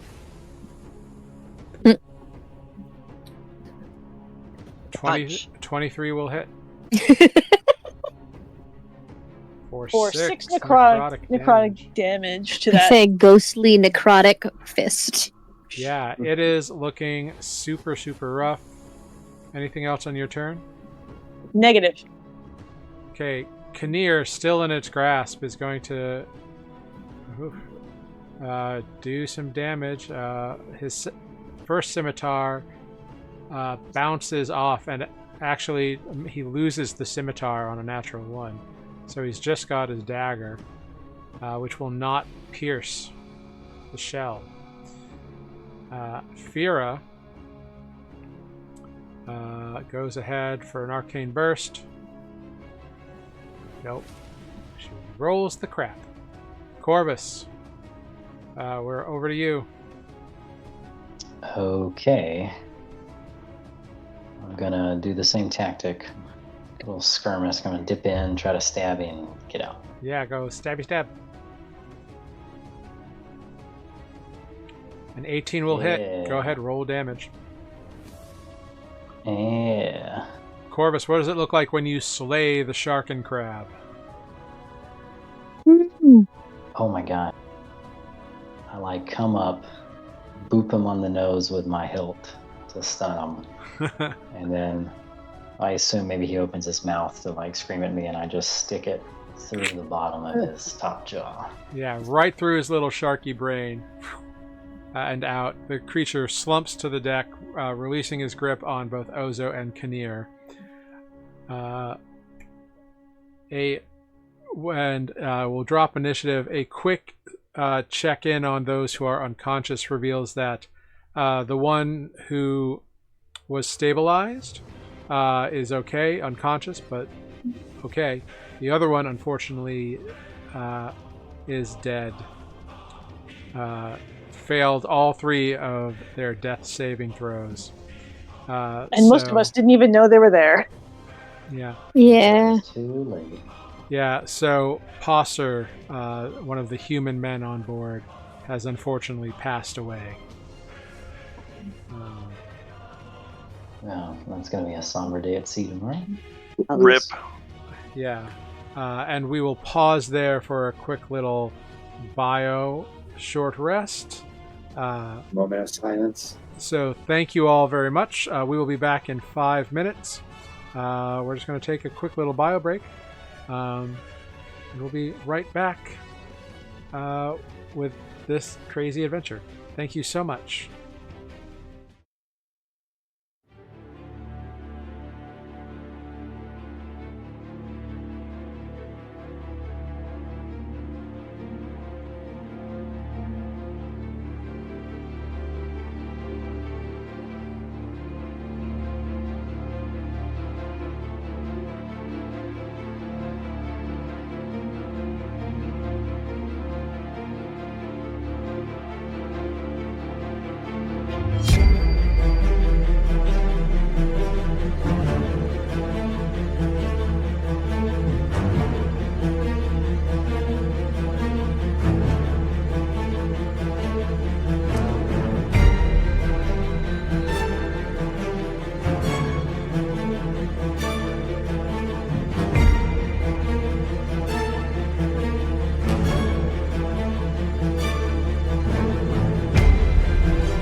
Hello, everyone. We are Ready. back. We are back. Matt, unfortunately, had to catch an early flight, so he had to go to bed. So Corvus kind of tucks in for a long rest. The rest of you are also free to do so. The captain comes rushing out. You can see he's just thrown on some clothes and is like, these things again, they are horrible. So the crew gets to removing the deck, the bodies on the deck, and some of the other crewmen come up to help run the ship for the rest of the night, given that you are all quite battered and bruised. Ow. Do you stay a wolf, Selenar?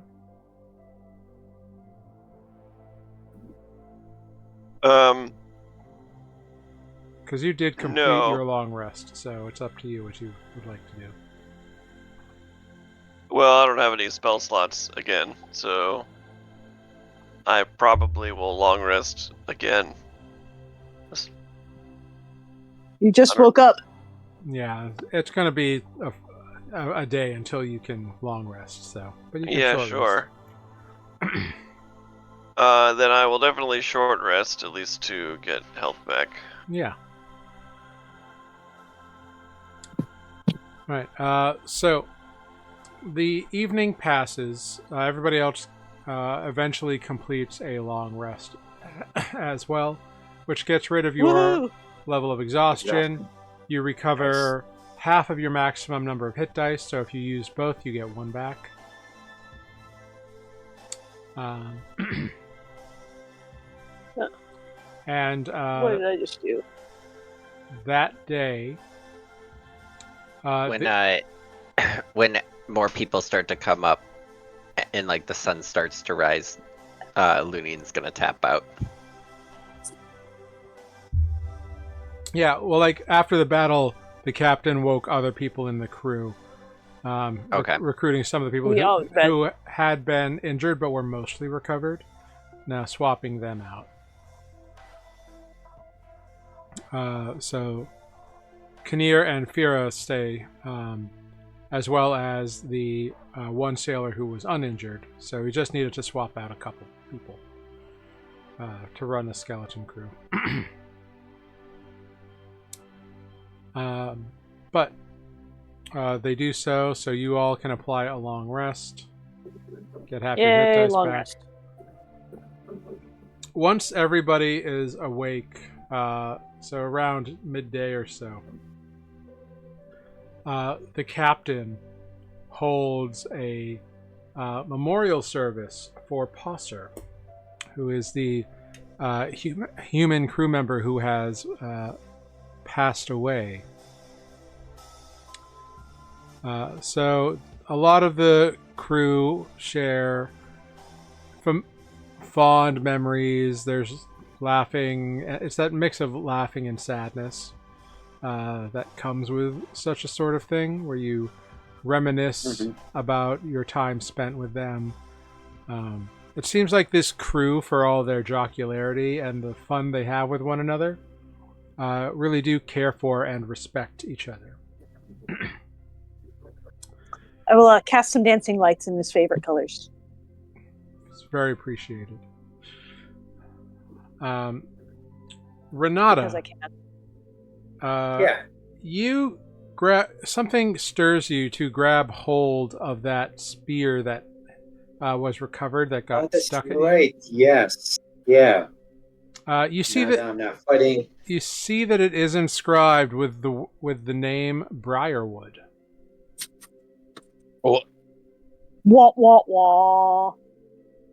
Do I think it means anything? Make a history check. Is that what it's made of?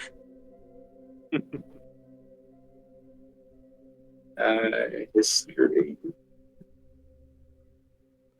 This particular spear, the haft is made of wood, which Nope.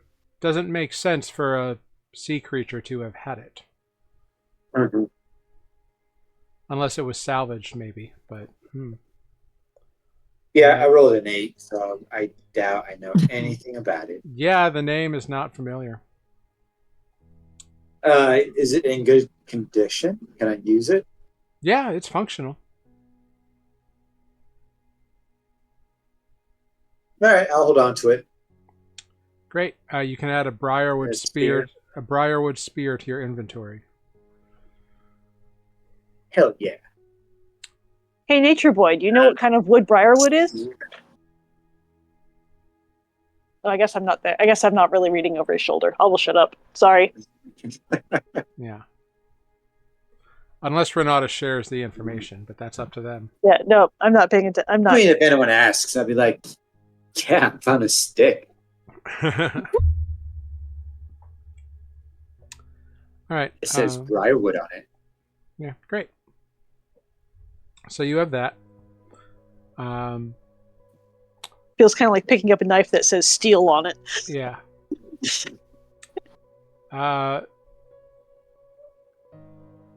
Everybody go ahead and make a perception check as you notice that Trox brings a small, like, chest to the captain after the memorial service.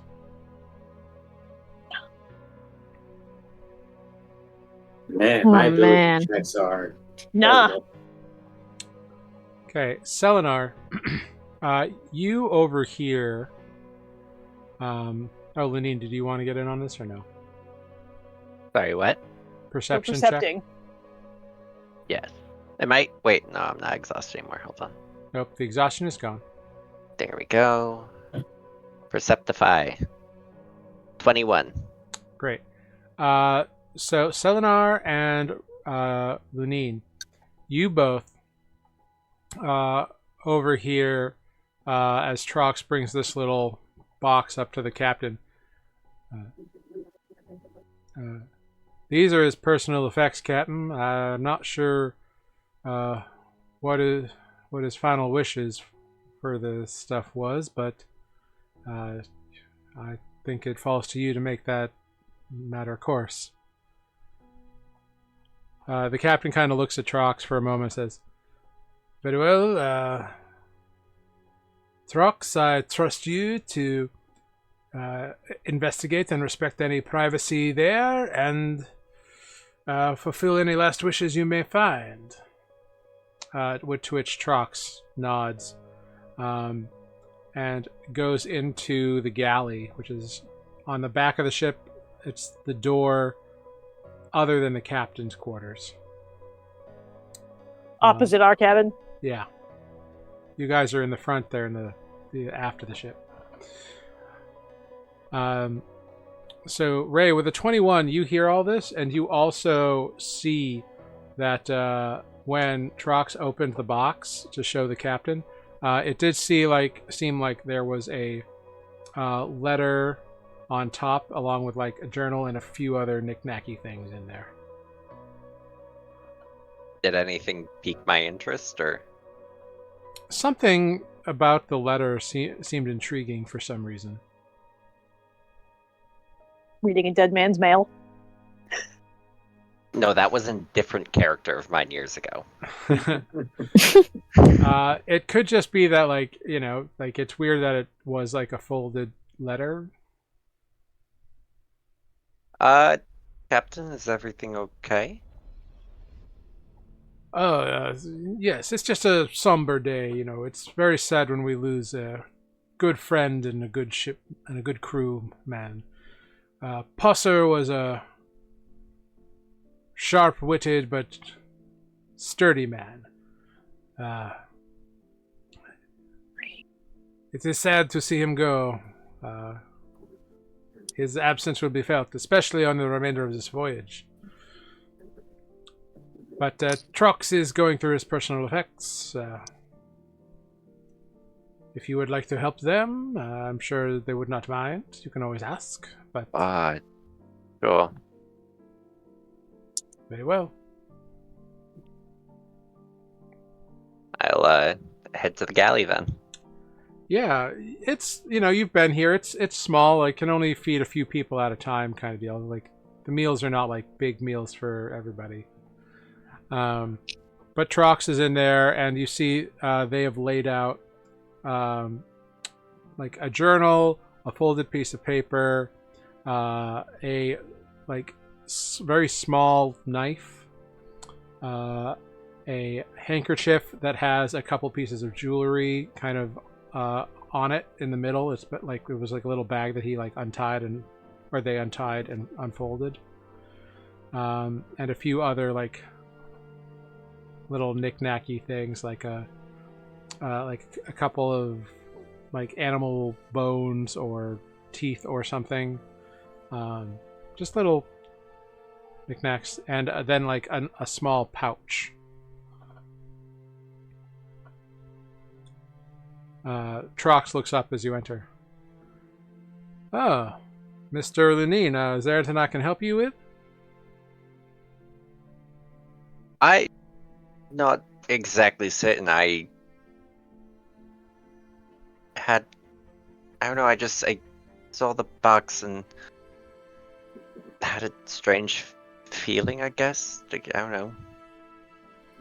I can certainly understand that. It's it's not often when we lose a crew person, and anytime there's a death, it's a very sad moment. But Understandably, but it's more of a, pardon my, more or less piqued my interest. Not in a, Tanner is struggling at the word. Premonition. Premonition. No, it like piqued his interest in like a not disrespectful of the dead way. I'm like trying to, like, not a morbid thing, just kind of. yeah, not in a morbid way, but just, I don't know how to explain it. Well, have you ever lost someone who's died before? In battle like that? Not battle. People have come back from patrols or the hunt unsuccessful. The only person close to me that's died was my mother, but that was just after childbirth. Well, I'm sorry to hear that, but the first time a comrade falls in battle, it can be a bit confusing, a bit strange. So I understand if it's a curious nature. You're welcome to help me sort through his personal effects. If it is fine with you. Passer wasn't one to keep too much private. Most of us knew his day-to-day sort of stuff.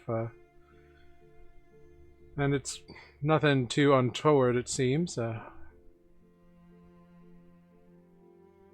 Seems to be a letter from someone, an acquaintance back home where he's from, a diary which I'd rather we not rifle through, and then just a few other knickknacks. I'm just trying to see if there's any sort of will left behind, but it doesn't seem to be.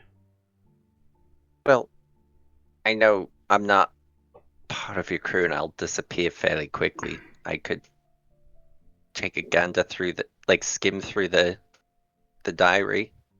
That way none of his secrets spilled to the crew, but I could take a little scan.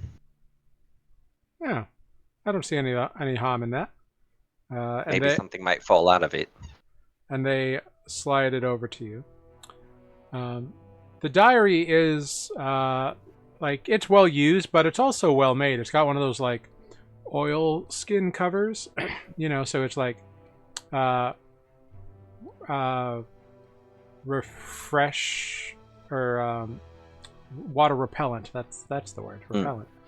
The pages are a little frayed. Inside there's a maker's mark, like whoever made the journal, and it's Ivy Go. I think I know that Yeah. that maker. Yeah. So it's just Ivy Go. and it is mostly a journal of like day-to-day thoughts and sort of things. Go ahead, just make an investigation check. My specialty. Yeah.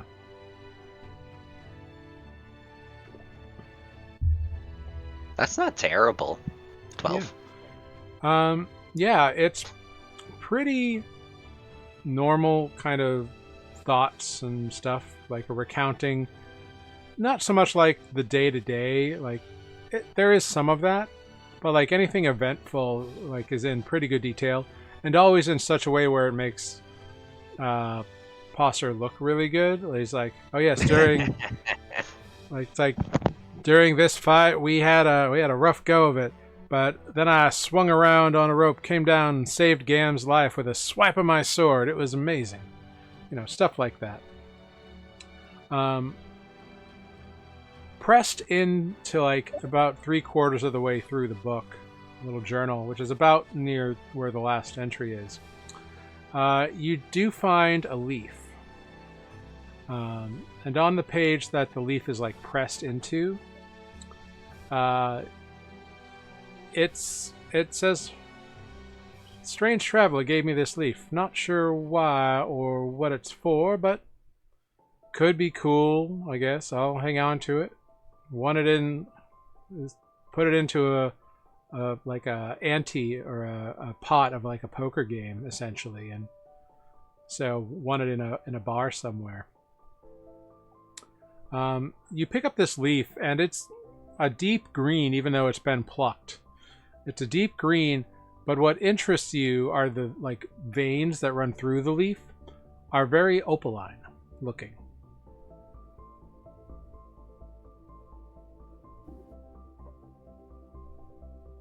My mic working? Okay. There you go. How did this end up here? And Luneine will kind of like hold it up. Yeah.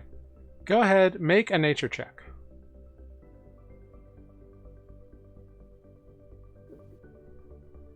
14. Yeah, this is not a high DC for you. You recognize this as a leaf from one of the low kind of scrub brushes back home. Mm-hmm. They usually grow close to higher concentrations of like crystal eruptions. Mm-hmm. And they're just called opal vein. That's really all it is. There's nothing too special about the plant, except that it shouldn't grow here. Mm-hmm. In the ocean? In a book. Definitely not in a book, but from everything you understand, it should also not exist in this world. Right. At least not naturally. I'm gonna go out on a limb here. And guess you guys you've never seen a plant like this. He's gonna hold up the leaf to Trox. Trox shakes their head. I can't say that I have. It's interesting, pretty looking. You seen it before? It's from, well, very far away. Boom. All right. Would you have a problem? I don't mind if I have to give some money for it. Do you mind if I hold on to this? No, it would be an honor if you would hold that for in memory of Prosser. That would be... I'm sure Prosser wouldn't mind, and he'd be honored if you would keep a memento of him. Thanks. Do you mind if I just try to find the entry, maybe about this? I just want to find where he got this leaf. Of course. Indeed, you're kind of really already there in the journal. He was playing a poker game. Mm-hmm. In a town called Shorebank. It's the only name he gives you, or he mentions. He's like, oh yeah, we were in Shorebank, and so I strolled up to the clam, and was playing poker, and this guy put this fancy leaf in the pot and said, it was worth, 2 gold. Everybody kind of agreed to it and won the hand. So that's... You said Shore Bank? Shore Bank.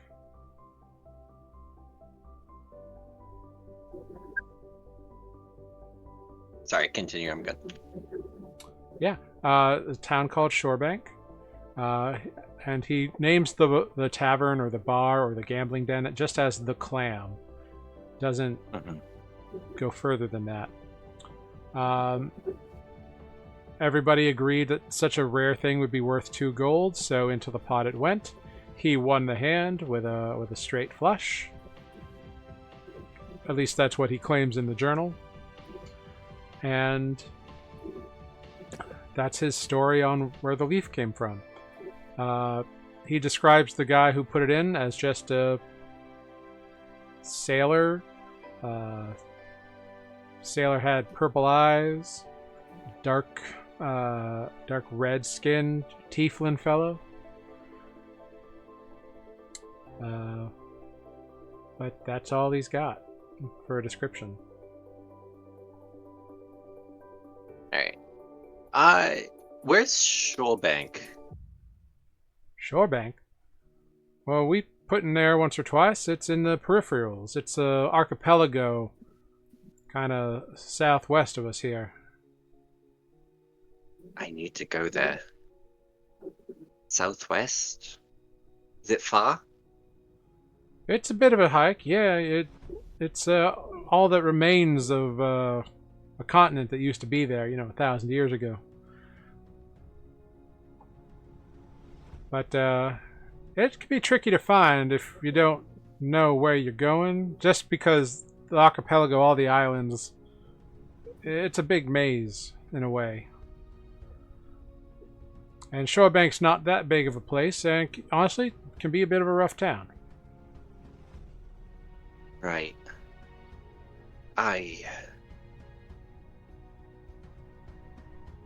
Thank you. I'm sorry. Nope, no problem. I need to go speak with the captain.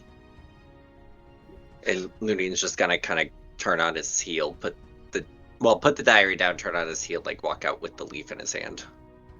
Sure. Yeah, you exit the galley. He's gonna start looking around for the captain. Yeah, captain's up by the wheel at the helm. Captain, can I speak with you? But of course, Monsieur Luneine. What can I do for you today?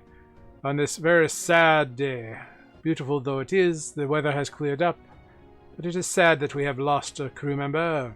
I hate when it happens. It has not happened for quite a while. It's quite a shock.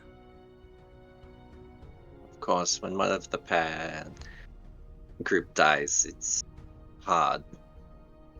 In many ways. I was helping trucks, and Luneine's gonna hold up the leaf.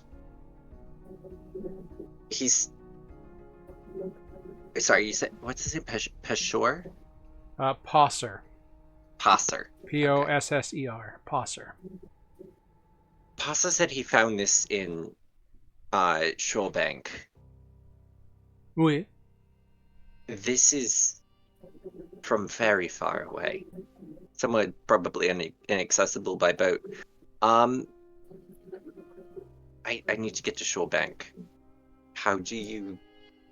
I don't know, is it possible after we drop off the cargo I can charter you guys? Well, it is possible. We can take a look. I have a few other contracts. None of them are really going towards the peripherals, mind you. But, how much do you want? I don't have access to as much my family's money, but I have some, and he's gonna kind of hold up his various jewels that he's wearing, motion to it on. I don't know what could cover it. Well, it is difficult to say. Certainly, I need time at Cliffside anyway to find a replacement crew member for Posser. Unload you, load up for our next travels. And contracts after that.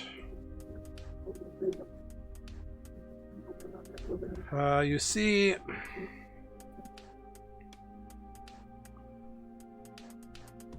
it is... Allow me to think about what we could enable you. I don't want to say no out of the bank, and I appreciate that you seem to be quite invested in this endeavor, but I also need to fulfill my outstanding contracts. I am taking on cargo at Cliffside, going to Winton, and from there I'm going up to Mulvik, I think, Mulvikstad. So the next few months are quite booked, but I can't wait that long.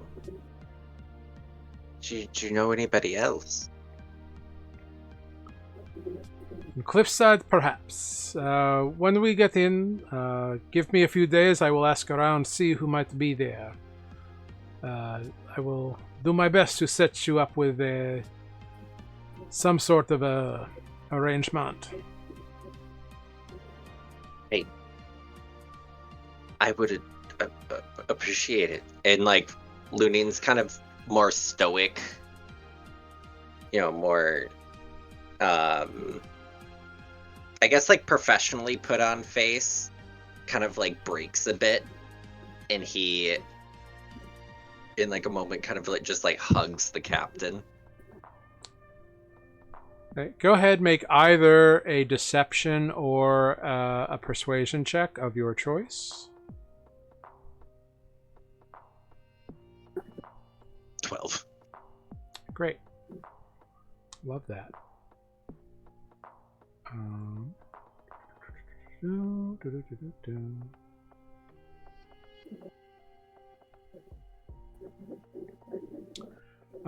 Yeah, the captain, Captain Kelvin,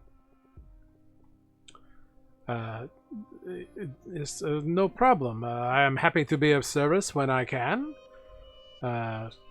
Again, it will take a few days upon reaching Cliffside, but I'm sure you can find something to occupy your time. It's a very lively place. And we will see what we can do for you, huh? And he kind of like, not awkwardly, but does like kind of gently return the hug and give you like a pat on the shoulders kind of deal. He's just gonna kind of like step back a bit and just kind of like a little shocked at himself, more or less, and just kind of like brush himself out. Sorry, Yeah. Not need to act more, and like kind of more quietly to himself is gonna like, I need to act more quite my station. Anyway.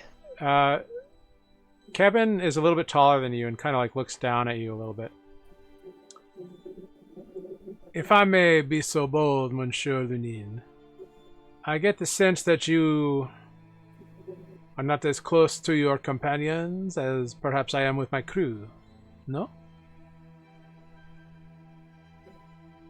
I met a couple of them by the Videntious Causeway, and we got here and got put into a contract with someone who's also kind of unsettling toward me. Not me specifically, just something often reminds me of darker side of home, but if you don't mind me asking, then tell me, Luneine, Monsieur, may I ask where your home is?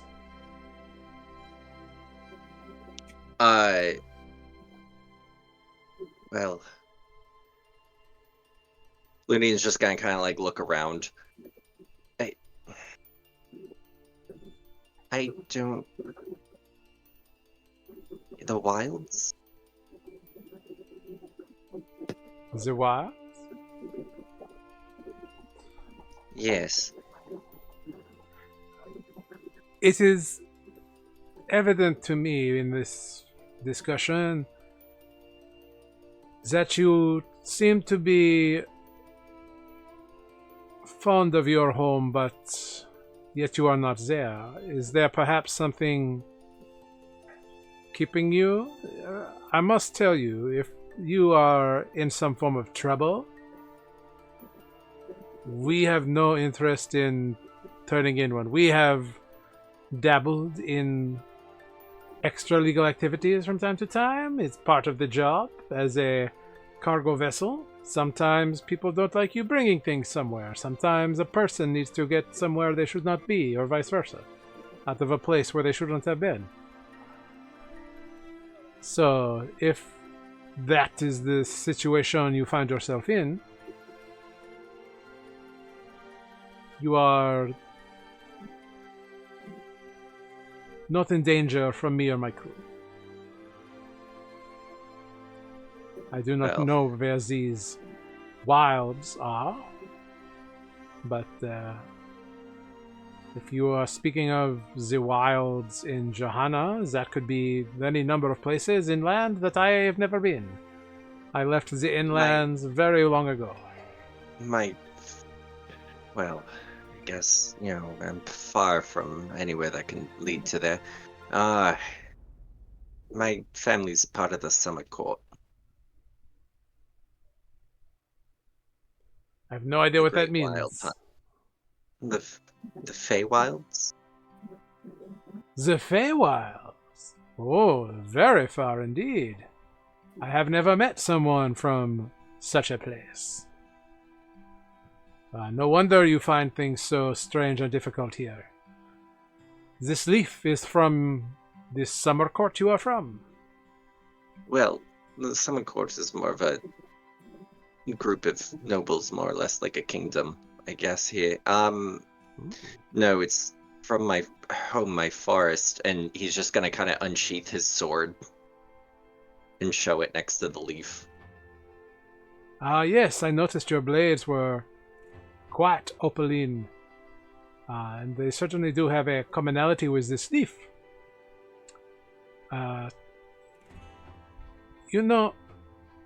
Perhaps. And he kind of looks over his shoulder and goes over to the railing and says, Lulu, would you mind coming up to the aft castle for a moment?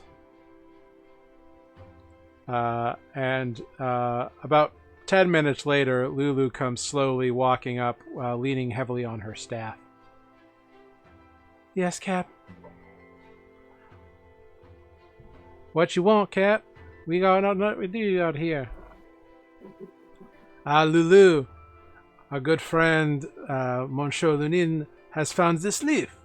Perhaps you might know something of its abilities or its origins. Lulu takes a look at it.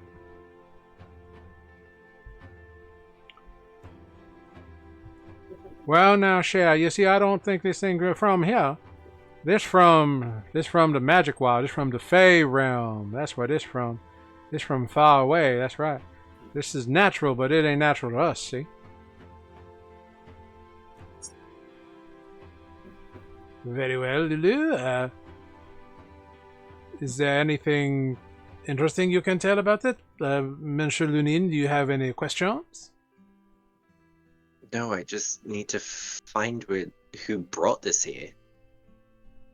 Well. Sorry to disturb you, Lulu. And Boss's journal said Shorebank. Shorebank. Yes, well. As I said, I will certainly aid you as I can in finding passage there, or the potential of passage there. As far as tracking who brought this here, such magics do exist, although they can be quite pricey. Mm-hmm. But it is possible in Cliffside you will find someone capable of performing this feat, yeah? I don't know what this world has to offer aside from weird ocean monstrosities. Well, these can be quite troubling at time to times. Usually we speed through. Hopefully we have missed more than we have had to deal with. But who knows how quickly those things can communicate underwater? I do not know. So I apologize for the inconvenience that we must have in these little things here. It's gotten to brush up some of the rust. I don't get to fight much as I'd like to. Well, monsieur, I am sure that we will make haste as much as possible to get your contract fulfilled and to get you some sort of lead on Shorebank. I can tell you, Shorebank is not a place we go very often. It is more of a stopover in a bad weather, kind of last-ditch effort sort of town. It is known to house pirate crews and out-of-luck shipwreck survivors who cannot barter passage on a new ship sort of thing. It is not a thriving community. It is very much what it is on the surface. Understood. Well, if you would go there, then I must recommend that you be constantly on your guard, especially if you are going alone. Do not trust anyone there. will not trust anyone to begin with. But that being said, any aid you can give me, I would. Well, it is wise to be wary of people that you do not know, of course, this is true. But I have found that putting your trust in people can wield great rewards. I do not know if you plan to continue with your current group, but they seem a hearty and capable lot for the most part. And the longer you are together, the stronger the bonds will form, yeah? I mean, I wouldn't ask them to do anything for me. I can ask them if they would be open to helping, but if not, it is what it is. But that being said, Ludin's gonna take off one of his bangles, the one that like has his family's crest on it, and just give it to the captain. And we don't do this lightly, but I'm trusting. And but please, I don't have access to my family's means at the moment, but I would consider it a favor owed. He'll hand over the bangle with the house seal on it. He takes it. He says, "A favor can be more valuable than a diamond in the right circumstance." I don't know how much a Feywild promise would be, but from my understanding, they can be worth quite a bit. But I will certainly take this as a sign of that favor. Well, I appreciate it. I have to go talk to the rest of my crew now. Of course. Lulu has tottered off by this point. When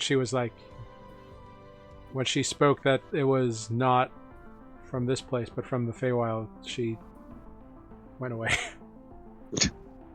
This ain't my shit. Yeah, not my ship, not my problem. That's very Lulu. Yeah, but you can find your group. Guys, I would like to speak with all of you if we can. Yeah, sure. What's up? Well, I wasn't sure how long I was going to be sticking past this contract, but I was helping Trox through Passa's things and found this, and he'll hold up the leaf. It's the same. It's a leaf from my home forest, and he found it in Shorebank through gambling with somebody, but It's not from your plane. It's from mine. And I would like to go find out who brought this specifically from my forest.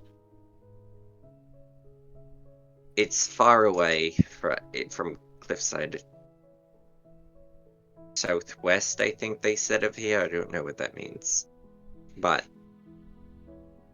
the captain said he could help me charter a ship. I'd rather not go alone. I will if I have to.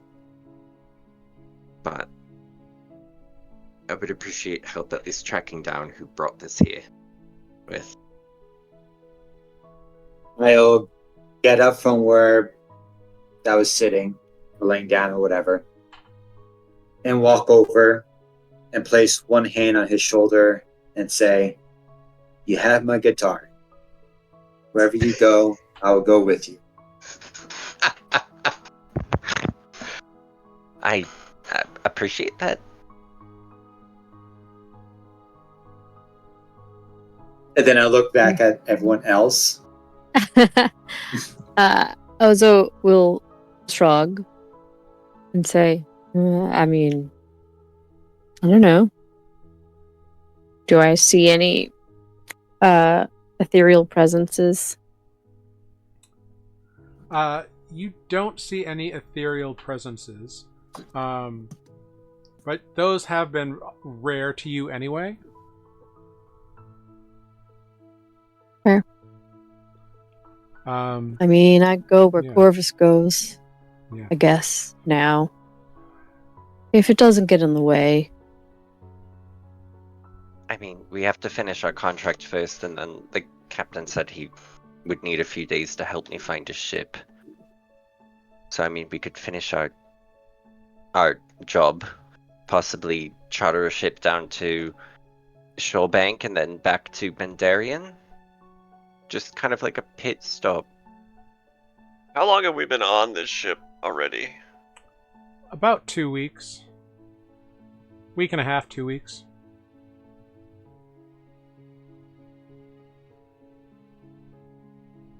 Seems wise to spend some time in the city. I'd like to But this journey is a month to a month and a half.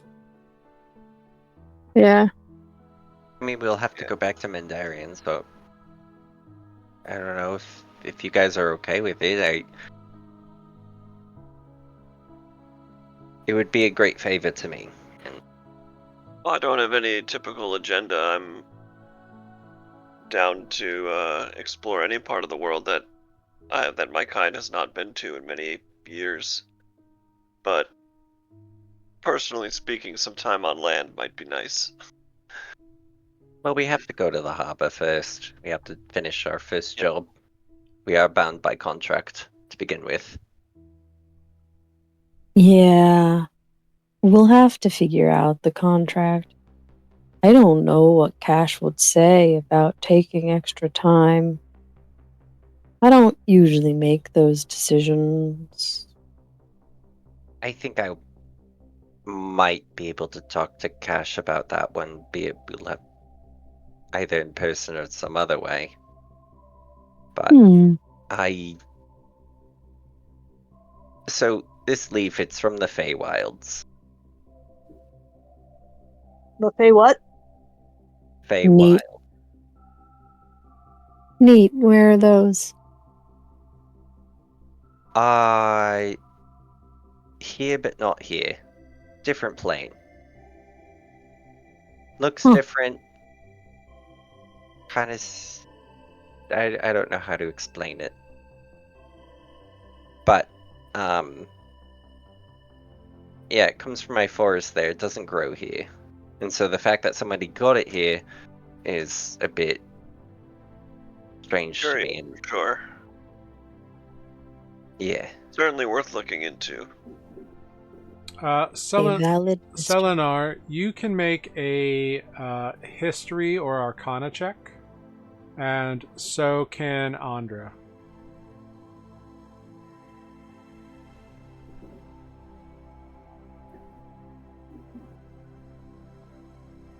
They're the same. Yeah, they're the same for me too. Great. So Selenar, you know that the Fey realm is another plane of existence. The history of the elves references it heavily. It is purportedly where the original elves migrated to after being done on the material plane. They were like, we're gonna head off over here now. And you know that there are very powerful entities that reside there that are more based on concept than on physicality. They like to hang out there.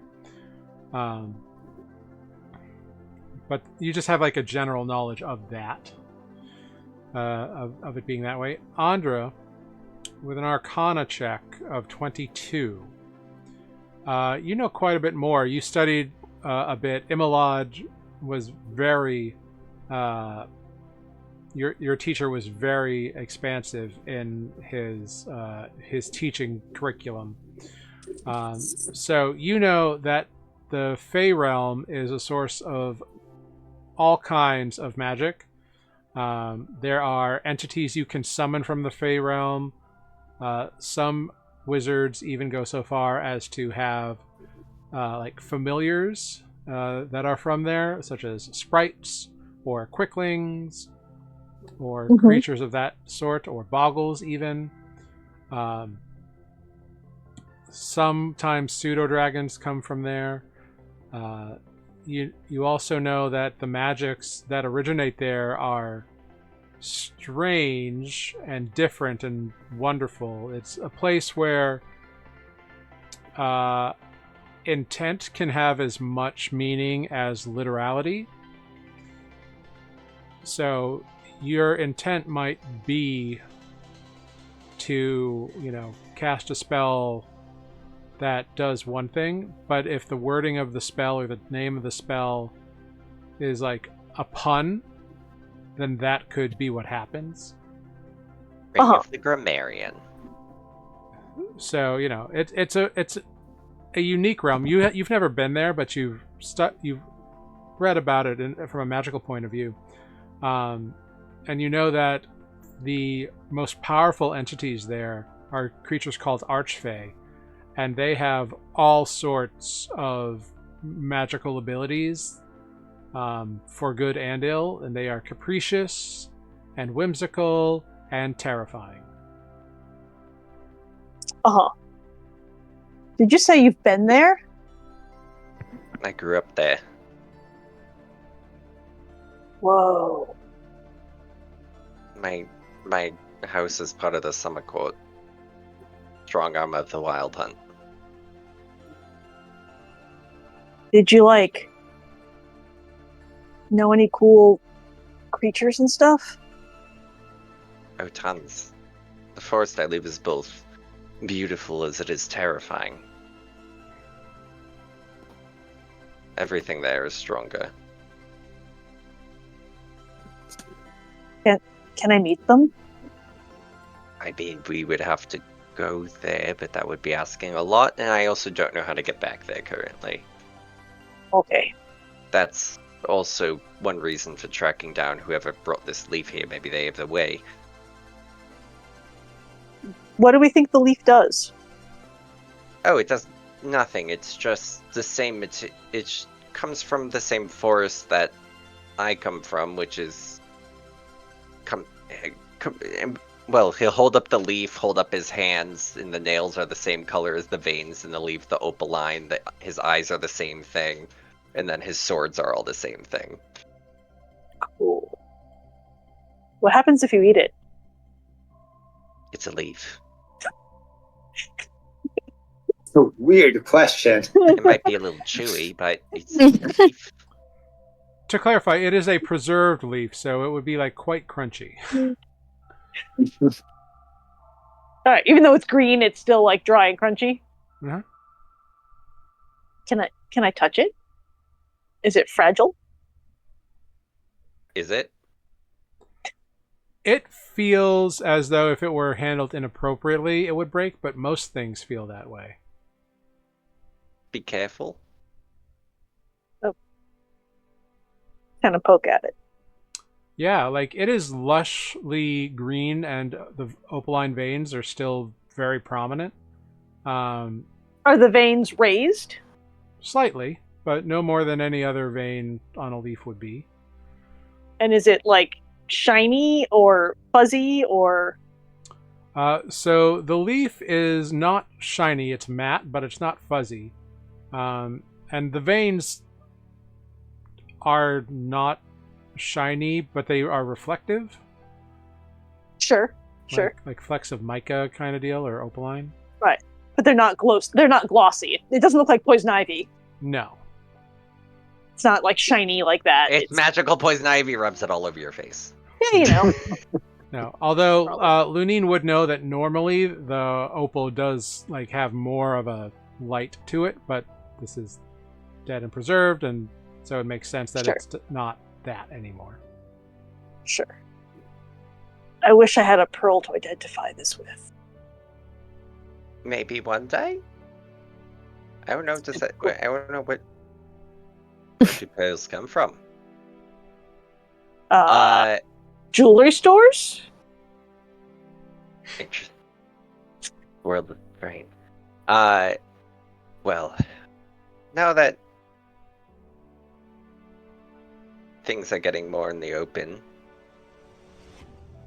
I suppose I should say my full title of station. I would again consider it a great favor, but my name is Marquis Luneine Rachel Dusklight. Wow, that's a mouthful. It's Faye. I mean, you probably don't know.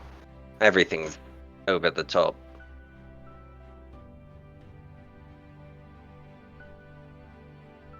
And with this revelation given to you all by your companion, you thought Royalty. of simply as Luneine, revealing that he is not only from another plane of existence, but a marquis, which is a title of nobility that we can figure out if you know what that equates to at some point in the future.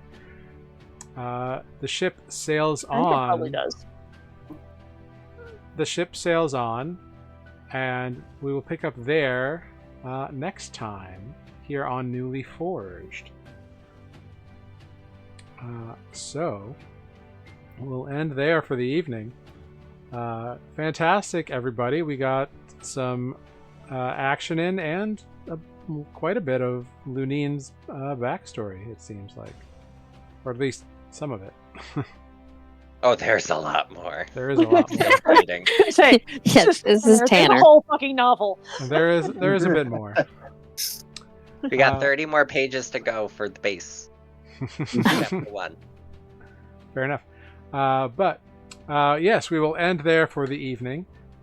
Thank you all very much. We hope you had fun here. We'll go around, say our goodbyes, and I'll figure out who we will raid this evening. Thank you, Lord Briarwood 93, for giving us a follow and redeeming the reference. I hope you like being inscribed upon a spear. Stick. Thank you, Taco Sanmashu. Thank you, I've got it, for being here. Best mod around. We'll go around, say our goodbyes. I'll figure out who we're going to raid. Let's start with Selenar. Hey, thanks for watching. We'll be back next week, same time. Thank you so much. Renata. Hey, thanks for watching, guys. Check us out next week for some exciting shenanigans. Thank you. Wonderful. Thank you. Ozo. Hello, I have been Ozo. And I am also Amber, who is the hungry and the sleepy.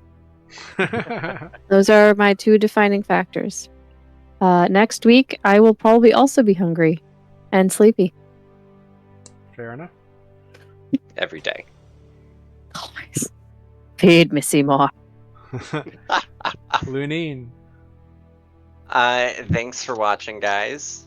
I hope you are enjoying the seafood buffet that we are cooking up for you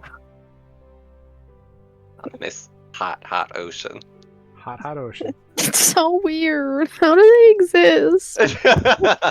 With your magical butter Amber sword. needs science. Not enough shark and crabs. Where's Greg when we're fighting these? Right. They'd love it. They'd be like, "Oh, what is this?" They might actually be able to find answers for you. They'd be collecting claws and throwing bits in. I think they're dead by now, aren't they? Oh, probably. Goblins don't live that long, do they? I don't know. Greg They have a normal lifespan in Nuuli. Most humanoids who are not explicitly long lived have a normal kind of lifespan. Gotcha. Because otherwise, it's just a pain in the ass to deal with like stuff. Fair. I want old them, Greg. When are we getting a shark and bear? Oh God, stop! No. The shark and bear may have been inspiration for some of these creatures. Oh my god. Because I was gifted a As shark long and as bear I'm not mane. on cocaine. But Andra, Hey, I've been Andra. My name is Sarah, and we have social media and the YouTube channel. So you can watch us. And also, if you're wondering who the heck this great creature is, you can watch our previous campaign on YouTube as well. Find out what the in-jokes are. I don't know. Maybe you've got a lot of free time on your hand. Yeah, that's it. We are Nuuli Forged in all those places. NUULIFORGED. I can spell. thank you. And I've been Jared, your humble dungeon master here on Nuuli Forged. Hop in this raid. We're going to raid Magi RPG. They're playing some tabletop RPGs over there this evening. Let them know that they have been newly raided. And yeah, just hop in this raid. Have a wonderful week. We'll see you next Tuesday at 7 p.m. right here on Twitch. Have a wonderful evening. Be safe, be kind. And that's all. Goodbye, everyone. Thank you, I've Got It, for being a great mod. Hey, bye. Bye.